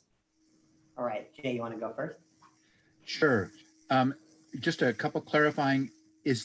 Are the people who are doing online, were they asked, are you interested in coming back to school, or did we tell them when they signed up that's not an option? So we plan to send out a second survey to that group of families before we move into the second semester. Okay. So what we've said was that it was a decision for a semester, and after that semester started, if there was a request for a change, that needed to be addressed between the two principals, either Byron or Mark, and the homeschool principal. And so that's I'm on camera right now. And that's the process that we would use. That's a process that we would use in any school year when we're thinking about goodness of fit. Oh, you showed it to me several times. I need you to get out of my meeting. Another question, could you give me a reminder, what does Lynn County's impact have on us? I can't remember. We got kids over there. Do we have to listen to their detail too, I think, right? It's a consideration, but it's also a piece that working with our county to have conversations about. At this point, our county has said that that they don't think the percentage of staff that's coming is significant enough to have an impact on us, but it is something we continue to pay attention to. 16% of our staff come from Lynn County at this point in time. Last question. I really like what we're doing. I mean, hooray. And we're getting kids back. I'm nervous about when we talk about limited instruction to certain cohorts and the word systemic bias. if someone were to look at what students we're asking back, is there a awareness or concern that there is a bias of who those kids are or which kids are not? Yeah, so I think one of the things I'd like to share, and I don't know that I've shared this before, I think I have, but just to confirm it, that we wanted to have a consistency in terms of decision making around this. And so it's really our student support teams that the elementary principals talked a little bit about before that are making those decisions. So they're looking at students that have been engaged or have not been engaged, what have been factors or things that have gotten in the way for students to be able to participate. And so then they're making decisions at the school level with regards to who those students are. And again, we're starting small, as I shared before. You know, definitely under 20 students at each one of our schools, but looking at those students who, in some cases, have not been interacting with the school or their teachers or assignments for the majority of this fall term. Thank you. So I think one of the things we're doing to address bias is we have teams that are making informed decisions based on what they know about those individual kids. And as you know, from conversations we've had in the past, also understanding what kids' stories are, because they have a long-term history in many cases with those kids. They've been with them for many years, and they know the kinds of supports that have been important over time for them. Vince, you're up next. So I just wanted to express appreciation because for those who are listening online, I work for the Oregon School Boards Association, so I get to interact with a lot of school districts and school boards that have conversations with superintendents just like this. And I just want to express my appreciation both as a board member and as a dad for the very sober and measured approach that the superintendent and the district have taken in considering and moving towards reopening schools, particularly right now, and just really emphasizing the safety of our children and our staff, just to make sure that when we go ahead and move kids into buildings, that we know that we're going to do it safely and that it's going to be the right move to make at the right time. So thank you for that, Ryan. I really do appreciate it. Ditto. Thanks, Vince. Lou?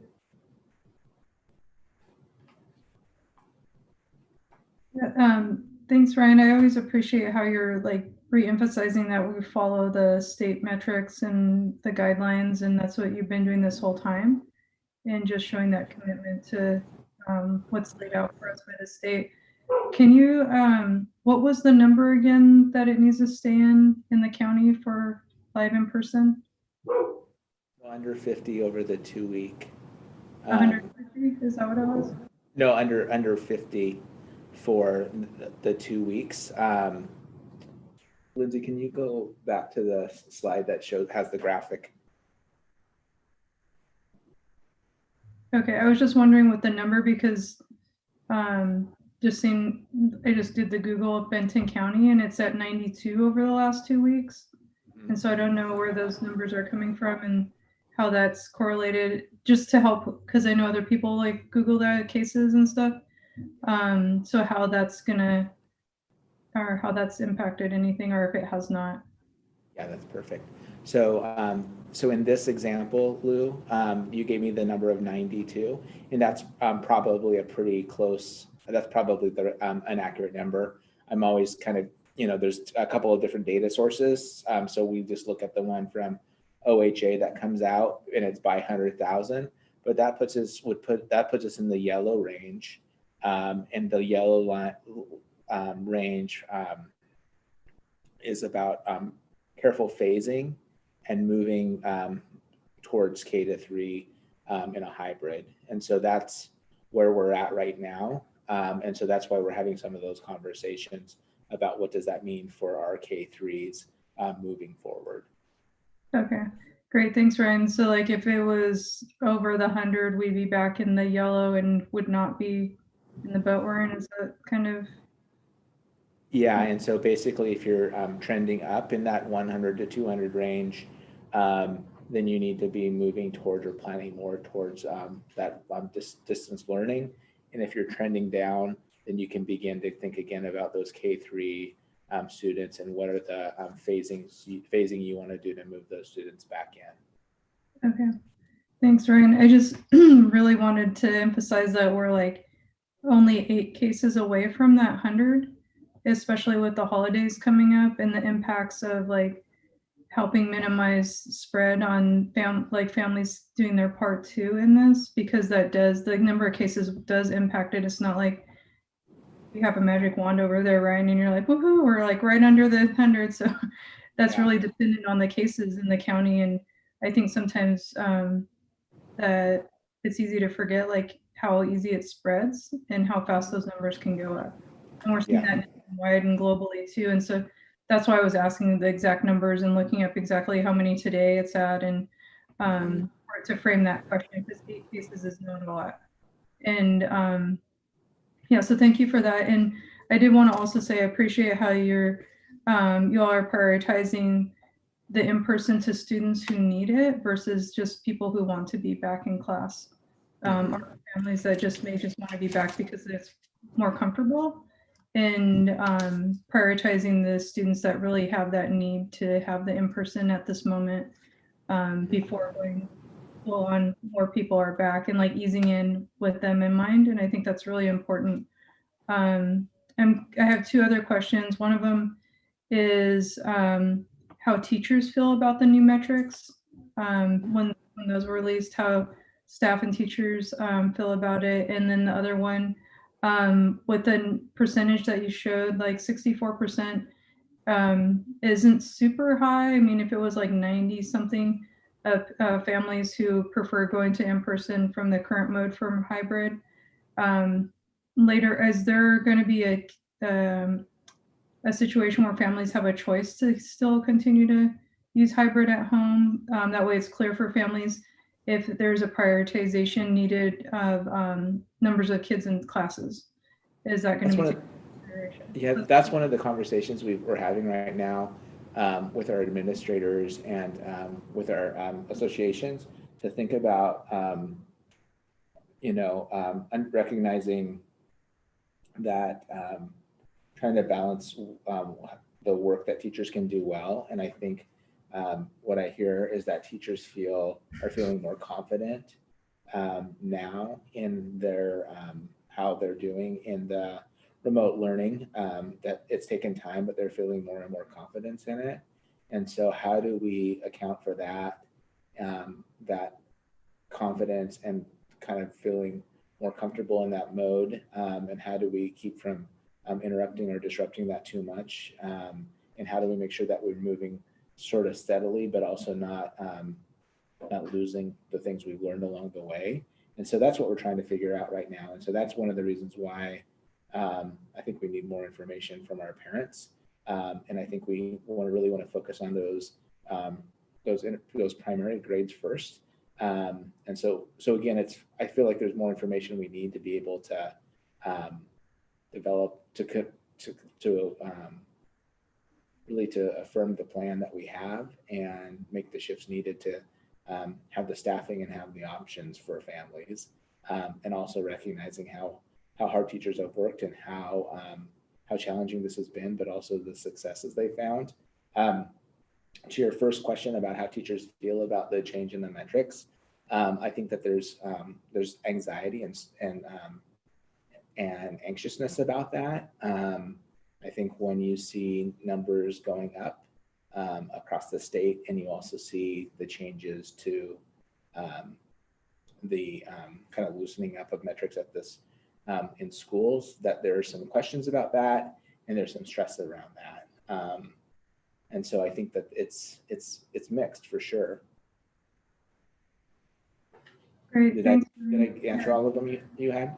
Yeah, you answered them. I was just curious because there's no way all the kids can fit in class at like not everybody can go back in the model right now. And that's kind of where my question was kind of leaning towards, if there was going to be a prioritization, or if parents were more, if they had an option for their kids to stay home, or there's that they care for, or parent, if that was going to be taken into consideration. That way there are more spots for families that need their kids to go back for whatever reason. So it was kind of, I see what you're saying, like it depends on staffing and capacity and like what could be offered. So that's a lot of thinking you all have to And appreciate the thoughtfulness you all are putting behind this decisions. And the other thing about that is that, initially when we started talking about hybrid, it was 2 days in person per week for students, and 3 days that they weren't in person in school. And so that's still one of those considerations for recognizing in the hybrid. It doesn't mean 5 days a week in person. It means transitioning to 2 days in person. And so what does that mean, as we've also had more lengthy synchronous learning across days? And so those are all sort of competing interests and values about the way we use time, and also the ability to have and support all of our kids. So yeah, it's not an easy answer. There isn't an easy answer for it. Thanks, Ryan. It's really helpful, I think, for folk listening to know how complex everything is. It's not like, yep, metrics changed, everybody's coming back. So I appreciate you giving some of the details you just did.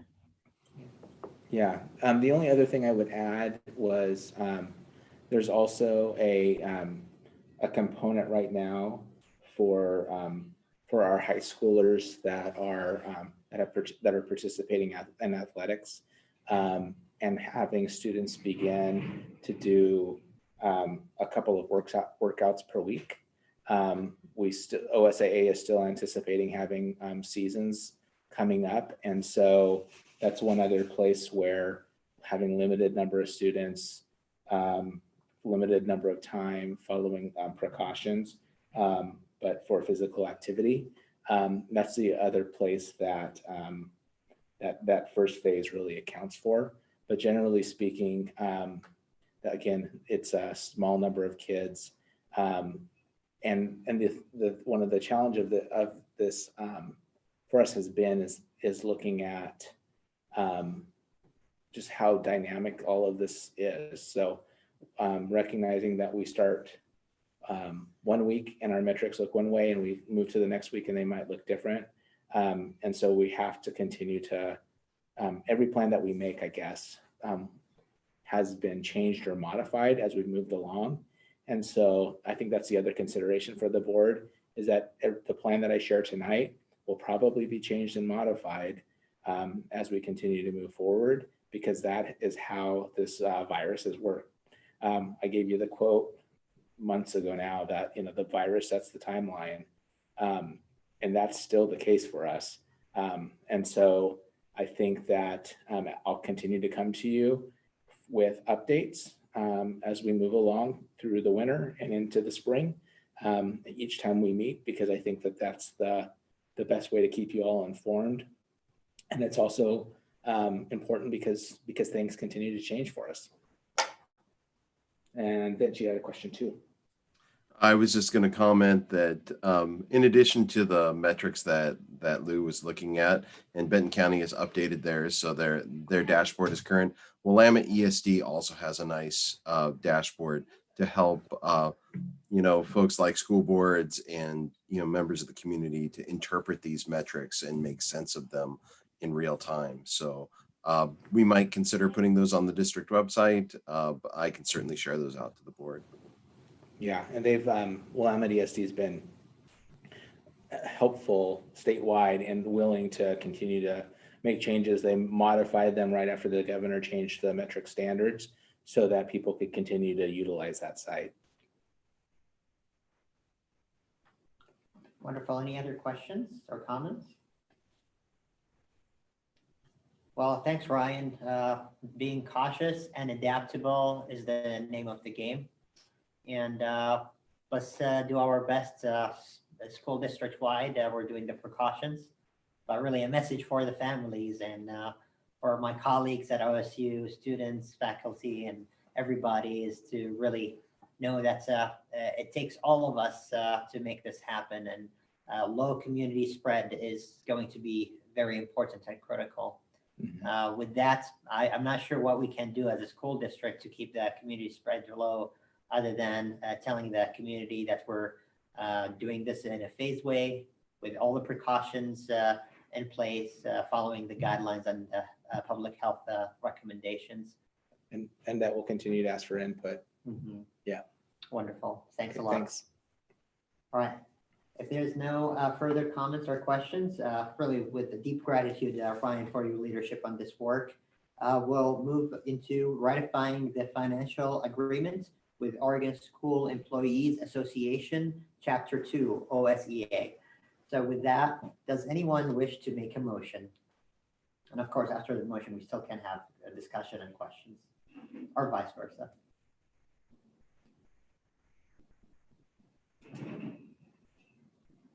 Vince.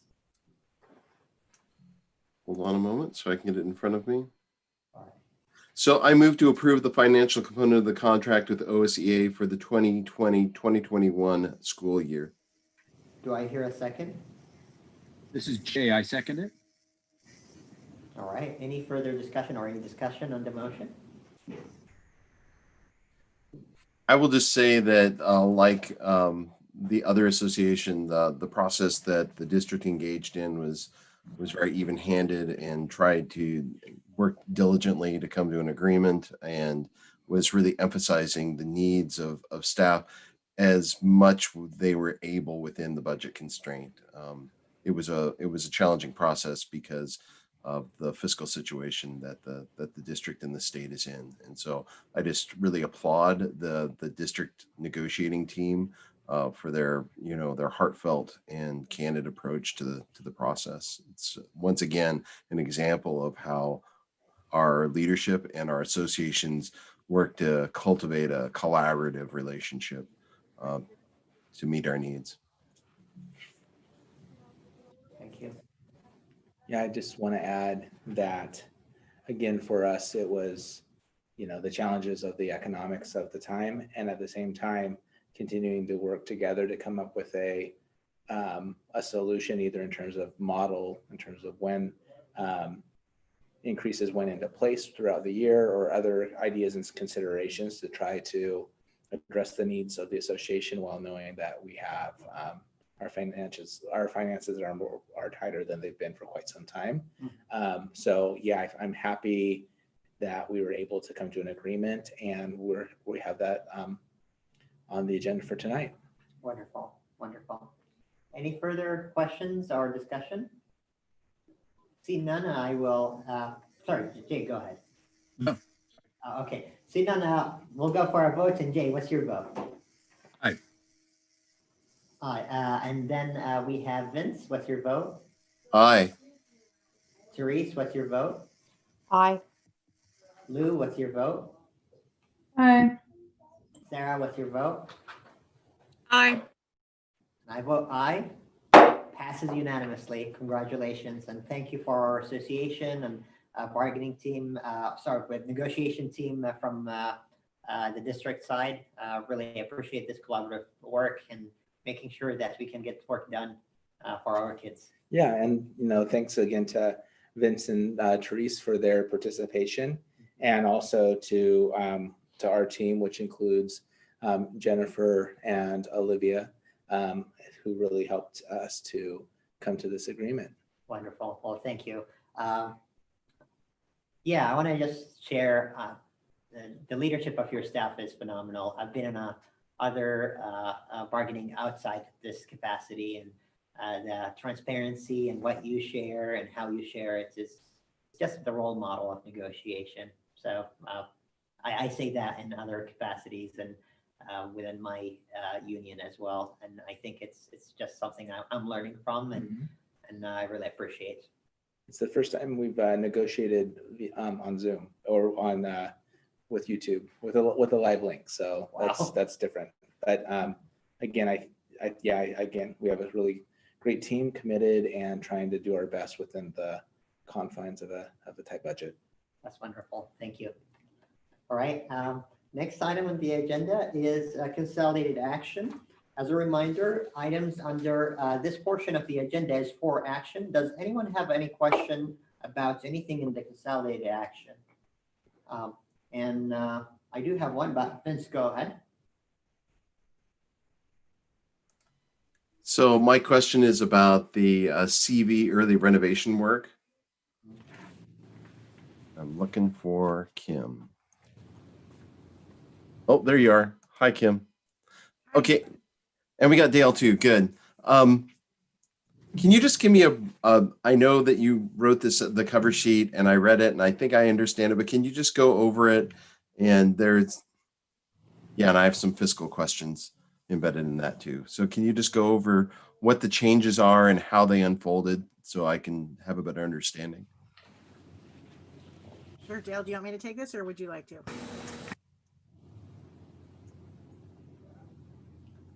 Dale, you're muted. Thank you. Go ahead, Kim, and I'll chime in if you need me. Okay. So as everyone remembers, or likely remembers, on April 2nd we bid out the Crescent Valley High School CTE project. And that was right after we had just shut down for quarantine, and our bid came in $3 million, well, a little right around $3 million over budget, which after much analysis and review, we determined was likely because we didn't have a lot of competition on the bid and contractors were a little bit unsure of what the market was going to hold for us. And so as a team, we looked at it and made the decision as a leadership team to proceed with rebidding the project as it was without redesigning, because we felt like we had already gone through the full design process and felt like the design was what we needed to best meet student needs moving forward. Okay. So we went ahead and rebid it with a lot of active solicitation for contractors and subcontractors to ensure that we had competition on all of the bids that came in. The bids came in and we did see a significant reduction in the overall bid structure, and we are still working on the overall GMP or guaranteed maximum price for that project and that bid package. But we as a leadership team are confident that we are going to be able to complete the project as it was designed and bid. And we are asking for an early bid project so that we can get going specifically on the electrical work in F building. And there's some seismic work associated with that. We are recommending this approval so that we can have power back on in F building in time for second semester, so that we can have students in the science classrooms. Okay, so details to that. No. I think I understand the logistics there. So it looks to me, and correct me if I'm wrong, it looks like there's about a ×7 price increase is what it looks like the way I read it. And so am I totally misapprehending that? I am just by the look on your face. Yeah. Dale, do you want to take that financial question? Yeah, can you help me with the finances here? Sure. It's really just a sequential acquisition of the project. We did the first package that went out was to acquire some electrical gear. There was a little bit of abatement work, all of which we released in preparation for what would have been the start of the project in the late spring. And that work occurred, and we did purchase some early equipment, but then the project essentially got put on hold. So this is another step in the procurement of the project, and it fits within the overall budget package for the project. So at the December 10th board meeting, we're going to bring to you a guaranteed maximum price for the rest of the project. And it'll be somewhere in the $12 million range for the total package. And we were, well above 13 million, as Kim indicated in the last go around. Okay, thanks to both of you for indulging me and helping me understand. I'm sorry, I was dense. Vince, I do want to add, and because I don't want any of the board to move into this approval without knowing that we will be allocating some bond reserve to this project, just as we are to most of our other projects, in order to get the full package completed. Right. bond promises completed. We aren't adding anything extra to this project. Okay, I'm happy. We can put it back into consolidated action. I'm happy. All right, any other questions or comments? You asked my question, so I'm good too. So if that's the case, I would like to entertain a motion if there's no further questions for consolidated action. My hand's up, so I'll make the motion. So I move to approve consolidated action. All right, do I hear a second? I second. This is Therese. I second. All right, thank you, Therese. And any further discussion on the motion? Seeing none. Let's go for a vote. Therese, what's your vote? Aye. Sarah, what's your vote? Aye. Lou, what's your vote? Aye. What's your vote? Vince. Was that me? Yes, sorry. Aye. Jay, what's your vote? Aye. And I vote aye, passes unanimously. Well, thanks, Kim and Dale. Appreciate it. Thank you. Thank you. All right. Next item on the agenda is for information and discussion only. There's no action at this time. So as a reminder, would anyone like to discuss any items on the consolidated information? And we have board policy ACB, and also we have the administrative regulation ACB-AR. The first one is all students belong, first reading, and the second one is bias incident complaint procedure. I do have one comment that I'll share after board members share their information, and it's as an output regarding the swastika discussion. So I'll share that after we have Vince, Lou, and Jay. Vince? So I have a question on the policy ACB, and the question is, why is the word Nazi in brackets? All right. I can give Hi, can you guys hear me? Yes. Melissa's here. Yes. I'm not Yes. turning my camera on, but I am here. So it's in brackets because it wasn't part of the original boilerplate that was sent to us by OSBA. It's something that we're inserting on our own. I wondered, and so when the policy is approved, those brackets will go away. Yes. They will. Yes. Thank you. That You're was welcome. clarification. Yeah. Okay. And then the second question or comment is on the AR. It's on step 2 of the AR, and it's in the first sentence. And they use the turn of phrase, reduce the complaint to writing. And as I was reading that, I understand what the intent of that turn of phrase is. It just, in the context of this type of complaint, the term reduced to writing didn't sit right with me. And perhaps consider another usage like commit the complaint to writing or Easy. something like That sounds great. Yeah, It's totally a that sounds great. style thing. No, I totally understand that too, because when you talk about reducing something as important as a bias complaint, that doesn't feel very good. So thank you, Vince. Right. Yep. And that is all I have. Thank you very much. Thanks, Lou. You're next. Yeah, on the policy, the ACB, I had a question on it. I'm trying to pull it up again because I pulled the other one up. I'm wondering, because we did this with some other policies, we added gender expression because that's different from gender identity. And I don't know if we can add that into to this policy and others as well, because they can be different things. Okay, I can do that. Very cool, thank you. And then just one of my consistent, because you know I'm all nerdy over here, Melissa. I love it. The links for the legal references, OAR 581s, all 3 of them don't go to the actual. It just goes to the page where you have to do a search.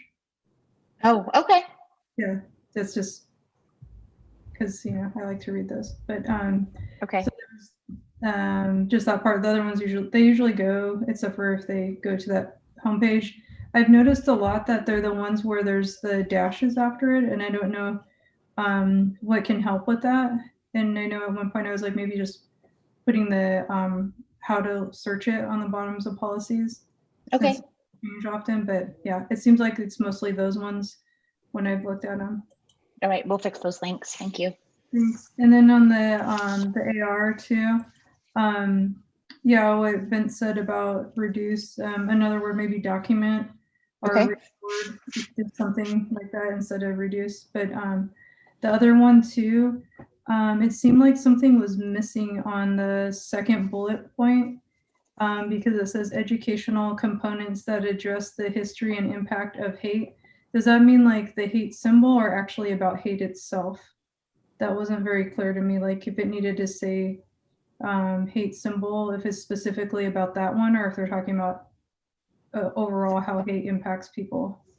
I think it might be the overall impact. What are your thoughts with regard to how that should go?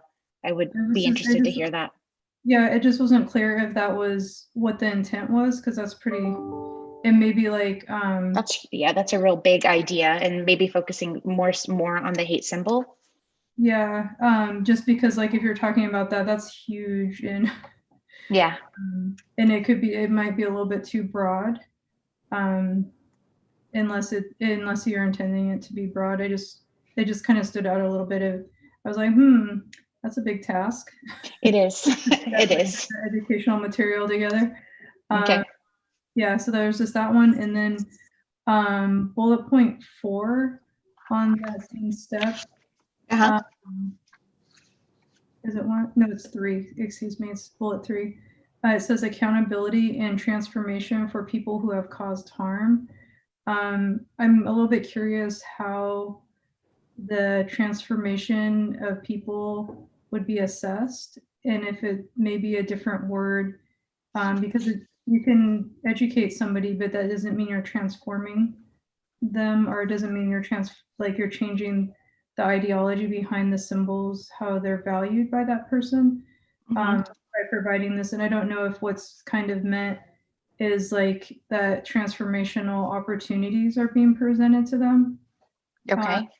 And I think because I don't know how else you would assess that, like because somebody could still hold the ideology behind a Nazi swastika, but not wear it to school anymore. And you wouldn't be able to know if that was transformational for them having the education. So it's kind of just clarifying if you're talking about the opportunities are being offered to them. Okay. And that was, yeah, that was it. Thank you. Thank you. Thanks, Lou. Jay, you're up next. So to follow up, Lou, do you think the AR aims at transforming, or simply don't bring it to school anymore?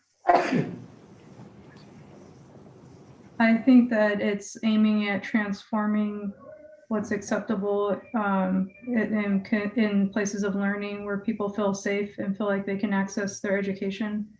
And that does come along with transforming communities as well.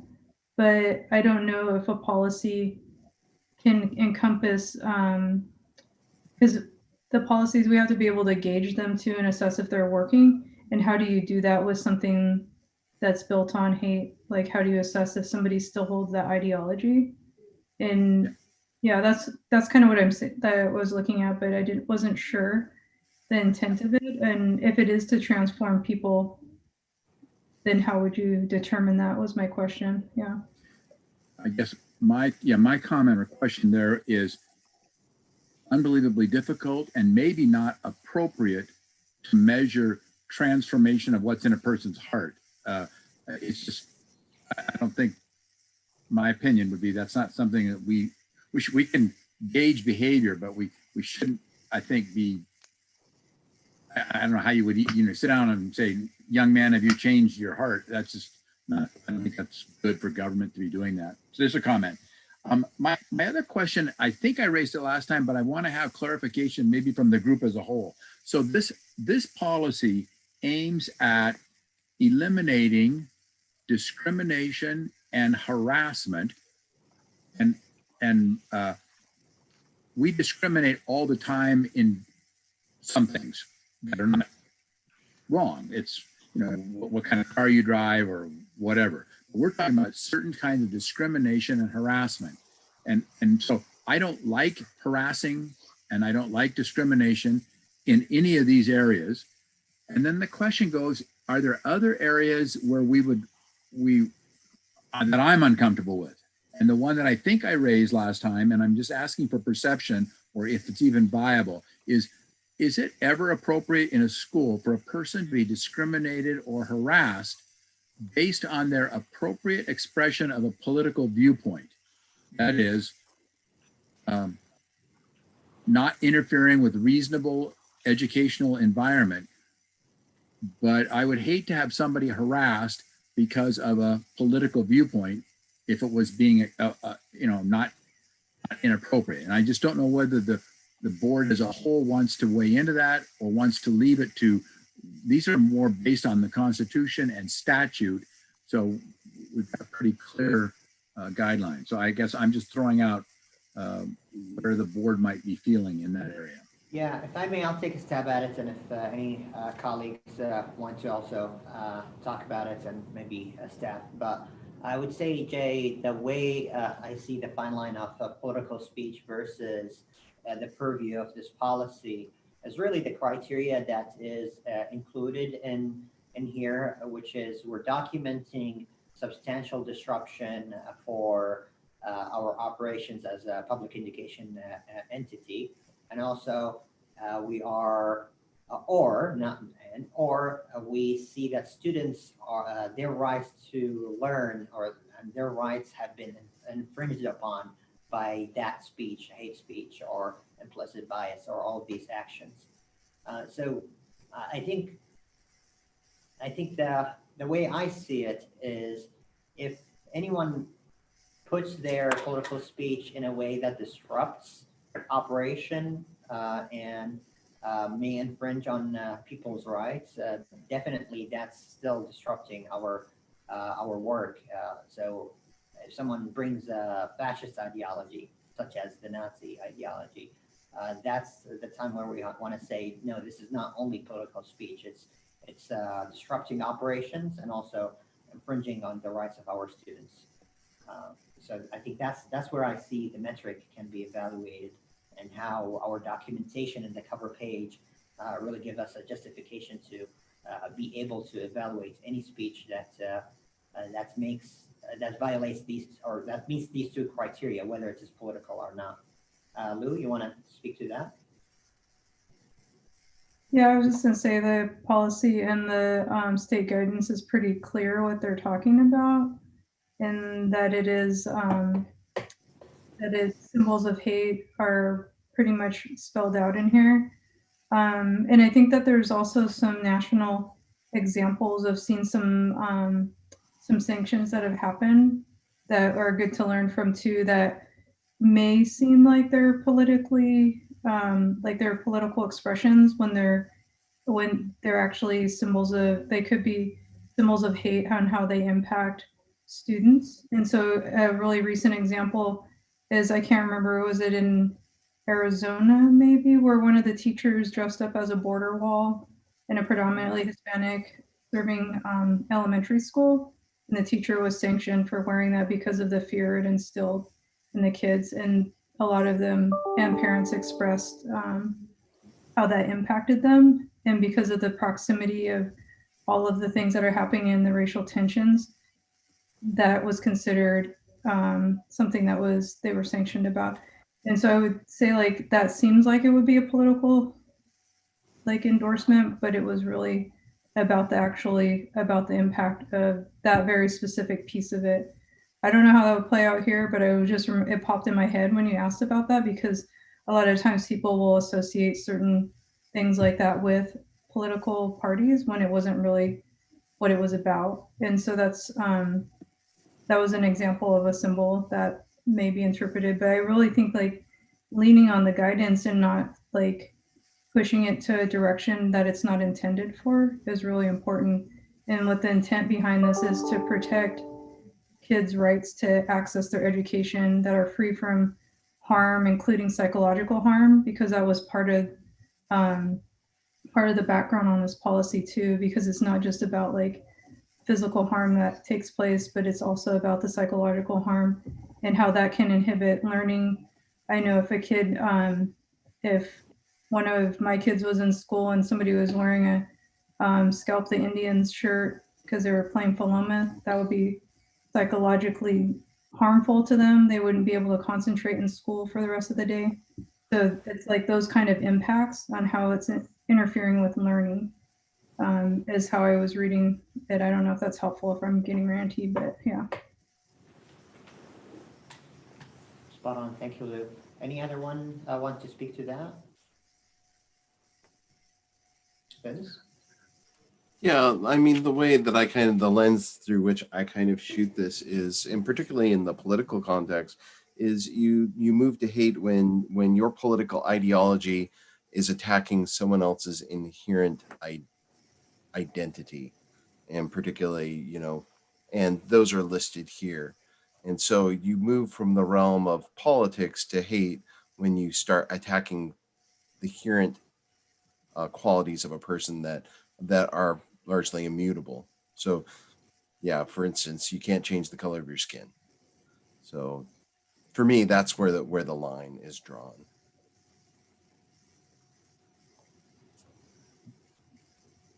So a quick response. Do we have coverage then? Because I agree. I think this policy is aimed at immutable characteristics. So it's not aimed at general discomfort. It's aimed at, you know, if somebody is harassing or discriminating based upon immutable characteristics. But do we have policy where we protect students who appropriately express speech?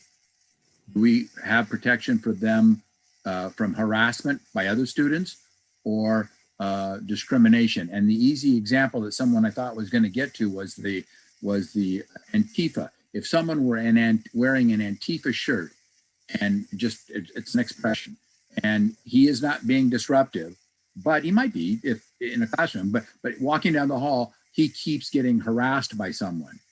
Do we have policy, not maybe here because that's not under any indelible characteristic, do we have policy that protects that person from harassment or discrimination? It's kind of I don't necessarily want to push it into here, but I'm nervous about, as we think about harassment. We have policy on harassment and discrimination. We went over that at the last meeting. And I think if a student in the situation that you presented was wearing a shirt and felt that they were being discriminated against or harassed and they wanted action, they could refer to that policy and we would take action based on that policy. I'm sorry, tell me again which one it is. Sorry. It's JFCF. Thank you. Thank you. Hazing, harassment, intimidation, bullying, menacing, and cyberbullying. Perfect. Thank you. That's all I want to do. And there's an AR that goes along with it, how the district operationalizes that. Thanks. Wonderful. Thanks, Jay. We'll move to Sarah. Yeah, I was just jumping in because as Jay sort of clarified what he was asking about, I was thinking it's the bullying policy that's, that would thank you. I support, a kid in class says, I support this candidate because of this economic policy, and that's not the popular candidate, and they get harassed and bullied because of that. They fall under that category. I think that's where we cover that. Yeah, I have a suggestion. Oh, sorry, Vince, go ahead. I just would like to point something out that, here too, the argument could be made that our children of color, our trans kids, our queer kids would also be protected under policy JFCF and its attendant AR. Mm-hmm. But the reason that we're adopting this policy, ACB, is because this policy isn't effective. There's something missing in our policies. The reality is that even though we've had this policy on the books for a long time, nevertheless, our system has failed to protect our children. And so we're building a new policy to further focus the attention of the board and of the organization to protect these particular people. And so I just wanted to point that out, and that is why we're doing this. Yeah. Thank you, Vince. I want to piggyback on that and make a comment about this policy. It's unique in a way, and first of its kind in a way, and it's not and another way. It's unique in a way because we're doing this in public education, and where you might not see any policy similar to that, as I learned in other states. But if you go to other public institutions, the military or other places, they do have policies in place to protect folks, community members, their employees, and the public institution from hate. So it's something really important, and I think it's really critical for us to move forward with this as a state and as a school district. With that, I think one of the things I want to mention here and appreciate the students who brought this up. This is emotional for me. In 2015, I wanted to move forward with the resolution because folks were justifying hating on Muslims on campus at OSU, chalking threats to Muslims and Islam, because they were not specific, particular about steps in place. No action was taken at the time. And we did a resolution at ASOSU, and I don't think justice was served. Still, community members are hearing that and experiencing that. Students in a place where they need to feel safe are experiencing that. It's emotional for me because I experienced hate when I was in middle school and high school on sectarian purposes, and it's awful. It's awful, and I hope this will bring resolution for the students who brought those concerns to the state and said we need to act on it. I want to acknowledge also our community members, especially folks from the South Asian community. They met with ODE leadership, and you've seen the emails that they sent to the board. And there was a follow-up from ODE leadership, and in a listening session, Ryan and I sat on, and I'm in awe and appreciation of ODE's leadership, vulnerability, and really wanting to learn from our community members, and also the courageousness and the sharing that our community members, some of them are students, former students, and shared so many great things. Tangential to this, they shared some information and inputs about Oregon social studies standards in 2008, and provided some information about things that the standard missed the mark on in terms of culture and religion. But also another feedback that they provided, and you might have seen that in the email, asking for distinguishing the swastika in its origin from the Nazi swastika.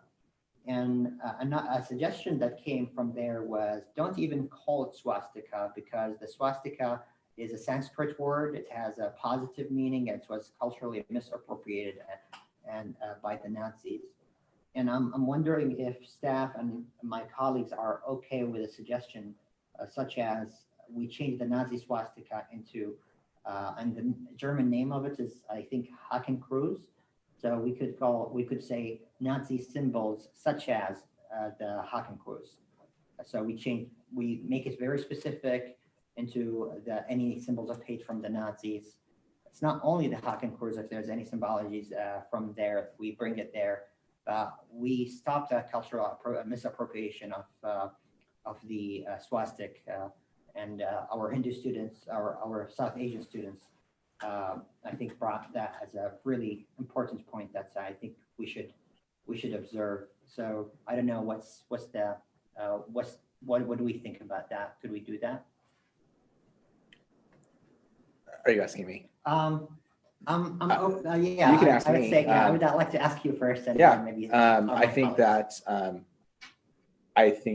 what I anticipate after the conversation with the Department of Education, and again, appreciation for Marcianne, who brought students together, and some of our SAFE students, and also students who graduated the last couple of years to share their perspectives. I think that the Department of Education is going to come back with some new language based on that listening session. I really believe that. And so I think we should recognize the voices of our students. Because we've been asked specifically, we've had conversations about saying Nazi swastika in our policy. How do you feel about that?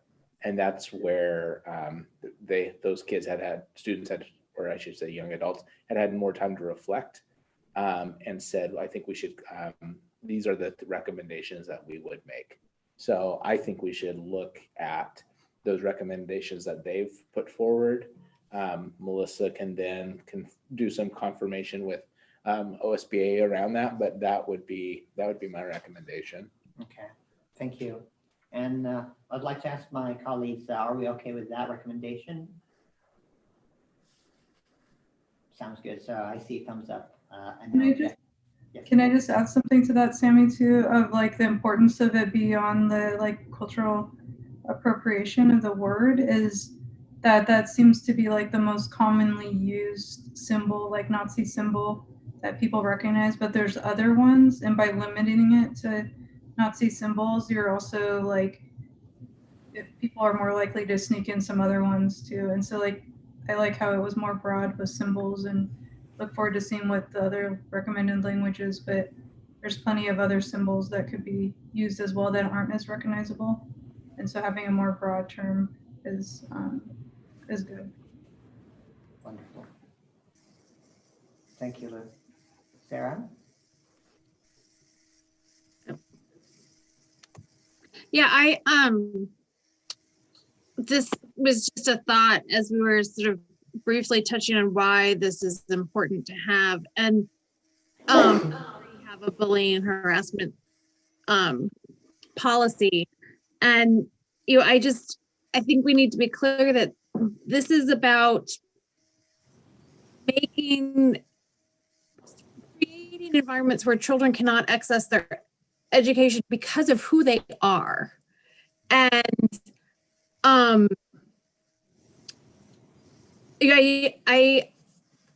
think about often like how I walk down the street and am perceived, and how that is not the same for all of our community, and how my kids sit in a classroom and are perceived, and how that's not the same for all of our community. And so I think this is a really important policy because it's an effort. It's not going to solve the problem, but it's an effort to move us closer to having children all be able to sit in classrooms and access their education in the same way. So, it's this inherent identity that is a key piece to it. So that's what I was thinking when I put my hand up. I forgot it was still up, so I will take my opportunity to say my piece. Thanks, Sarah. Therese? I think I might have forgotten that my hand was up as well. But I think I would encourage us to consider not narrowing the language with references specifically to those associated with Nazis, and to recognize that symbols that can provoke those kinds of feelings are much, much wider and go far beyond anything that people would even know to associate with the Nazis. So if there is a way that we can capture more broadly, I think that would be wise. Yeah, and if you don't mind, I want to speak to that, and maybe Melissa, if you can correct me if I'm wrong. The way I see it in the language, it says symbols of hate means a symbol, image, object, and then animus that expresses animus on the basis of race, color, religion, gender identity, sexual orientation, disability, or national origin. So that creates the whole sphere of symbols of hate. Yes. And then the ODE wanted to specifically say including, and then they said news, swastika, or the Confederate flag, and whose display, and then they mentioned the criteria. So my understanding, Melissa, is that those are just examples, clear cuts. If you do them, you're in violation. But if you meet the definition as well, you still fall under symbols of hate. Am I right? And And that's how I read it as well, Sammy. So yes, I think they were wanting to call out those 3 specific because they are the most common, and they wanted to make sure that they were there. My understanding too is with finalization of this in January, February, there might be other symbols that are added, or there might be some, some other specific language. So we might be up for revising this policy again, and that might, broaden or add any other objects of hate or symbols of hate that they want us to add there. Good, thank you. Lou? Yeah, when you said that, Sammy, I just thought about how policy is really interpreted sometimes and read word for word, and wondering if it should say including but not limited to, and then adding the rest in to prevent the "it's not this" reactions that may arise from folk who would want to display symbols of hate that are not on the list. And so that's the problem with list, is sometimes if it doesn't say like including but not limited to, people are like, this is what it meant. And so I'm wondering if we can maybe put that in there is my question. But I was also like, as you were talking about the importance of this and how the current bullying policies may not be doing what they need to, and that's why this is needed. I talked about it at our last meeting with the bullying policy, but just like, I'm glad this is in place, and perhaps that'll save somebody's life. And I was really thinking about my nephew with this one, and how all of the bullying was based on symbols of hate and hate language and bias, and that's completely what it was based on, but the policy didn't protect him or hold people accountable. And so hopefully a policy like this that Oregon is bringing and that we're bringing to the school district could potentially save a kid from making that kind of choice where their life is no longer here. And I don't think people realize the impact of these kind of incidents, how harmful they are psychologically and emotionally, especially to kids, and how as schools, like we're supposed to be protecting their places of learning so they can feel safe to learn. And oftentimes things fall through the cracks of policies. And so I hope that this is one of those ones that catches somebody falling through those cracks. And I just really felt compelled to reiterate that part of it from that experience. But yeah, but if we can add including but not limited, that would probably be helpful for that. The other part.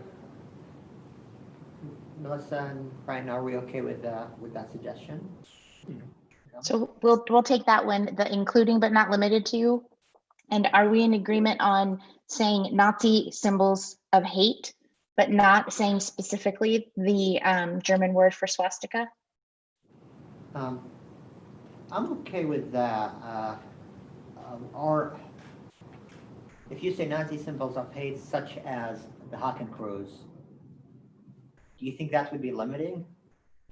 That's what I've heard from some people in the group. So I just want to make sure you're all on the same page. I like that I like using that in the way that, because it's in the intention of the policy was to call out the Nazi swastika, and we are showing that we are understanding the misappropriation there. So I appreciate that, but I obviously this is your purview. Yeah. So what the rest of the board think? Calling the example such as the Hakenkreuz with the intention that it's all Nazi symbols of hate, or just keep it as Nazi symbols of hate? Therese? I think it's just getting late. Can you succinctly rephrase for me what it is that we are attempting to decide right now? Yeah, I'm suggesting to say that the language will say symbols of hate, etc., including the news, Nazi symbols of hate such as the Hakenkreuz or the Confederate flag. And this is the language that Lou just recommended we amend to say including but not limited to. Is that right? Okay. Including but not yes. So I thought I heard consensus that including but not limited to was preferred over including. And so now we're trying to then discuss if we should make this specific statement, Nazi symbols such as, and then using not the swastika as the terminology. Okay. Right. Okay. Thank you for clarifying what we are discussing, or what the specific thing we're needing to decide is. Yes. Vince? So I appreciate, I think I appreciate the topic, and I appreciate the conversation. I think I heard the superintendent say that ODA was still bringing in recommendations on the specific language here and wanted to delay. And I think that to get all that input, I think that's wise, and because it's after 9 o'clock, and no good board work happens after 9 o'clock at night. It's my new saying. But there are multiple names that bent arm cross is another name for the swastika symbol. So there's multiple things that you can call it. I think we just need to take a step back and let staff take all this information in and process it and bring something back to the board that's aligned with what's going on with the state. They're hearing from a lot of constituencies, and so we can have all the information that's available rather than make a decision tonight. Thanks, Vince. We have time. Okay. Therese? I think that given that we know that language and recommendations are coming, it makes a lot of sense to not do this work twice and make this decision now and then have to come back and make revisions to it in not that long from now. So I think that that's wise, and I would support Vince's suggestion on that. I also, related to the amendment to that language, I do have some concerns that the reason that the word swastika was chosen is because it's identifiable. These alternative names are not necessarily identifiable to people who do not actually use those symbols of hate. And so the policy will speak, if we change that language to those more specific terms, it will speak to the individuals who want to use them. It won't necessarily bear the same meaning to the average person who may not be familiar with that. And I don't know that I like the idea of a policy that then potentially inspires people needing to go look up what all of these symbols of hate are in order to know if they are, if that's what they're seeing or that's what they're talking about. I support not using the word swastika. I just think that perhaps simply saying, making that perhaps the recommendation that we will get back will just simply say symbols associated with the Nazis, and we don't need to give examples or limit ourselves to it being only one most commonly utilized one, because they certainly had a plethora of ways to indicate their message through pictograph, and we would that list danger is real, that we're not going to be able to capture everything. So I like the weighting, I like the including but not limited to, and I like not subbing out language that we know we shouldn't use for a bunch of words that very likely many people will not know what they mean. All right. Any further inputs? See none. Melissa, do you think you have enough direction at this moment? I do. Thank you. Thank you. All right. Thanks, folks. With that, any further questions on the consolidated information? There's none. We're going to have board member comments. Any board member comments or topics, or future agenda topics, suggestions? Therese? It's not a topic. It is just a reminder for those that have the chance to get the word out that the Mid-Valley STEM Hub has educator grants available for innovation, and they have not received sufficient applications to award those grants. So if we could, the application is not complicated. I looked at it before our meeting this evening. I mean, not complicated in the sense that we're not talking about hours and hours of time to put something together. They're not huge pots of money, but it's money sitting on the table that at the moment is going to go unawarded because they haven't received enough applications even to award the grants that they have. So it would be great to get the word out to those who overlap with that content area that there is the potential for money for maybe a small project. As a board member for that group, I appreciate you bringing that up. Thank you, Ryan. Oh, and I want to move to strike Vince's comment that no effective work happens after 9 o'clock, because if that's true, this board is in serious trouble. Okay, little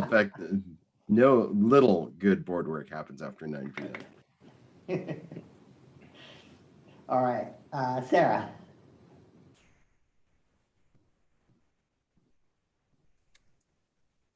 I can't figure out taking my hand out and unmuting myself. It's too much after 9 o'clock. So I have two things. One is that November is Native American Heritage Month, and it's a fabulous time to especially focus on the culture and true history of our Native American citizens and students and staff and board members, and acknowledge their contributions to our country's history and culture. Of course, we should not limit that celebration to 1 month, but this is an acknowledgement that the special focus this month should be on that celebration. My second point, and I owe Sammy some writing on this, is that we talked a lot about metrics today and how we're going to open schools. And I just want to reinforce that it's our community that's going to determine how safe it is to open our schools. There's a lot of data that shows schools aren't super spreaders, but there's also a lot of data that shows how safe it is to open schools is really impacted by the prevalence of the virus in the community. So especially as we're moving our activities indoors and we're starting to think about holidays, really limiting our contacts, wearing masks, social distancing is really key if we want to help the superintendent in this very complex process of trying to get our kids into classrooms. You know, I am a parent of a child who has been really struggling the last couple of weeks with online classrooms. So I feel the pain of all the families out there who are really ready to get some in-person education for their kids, but it's everyone in the community that's gonna decide if that's really possible, so.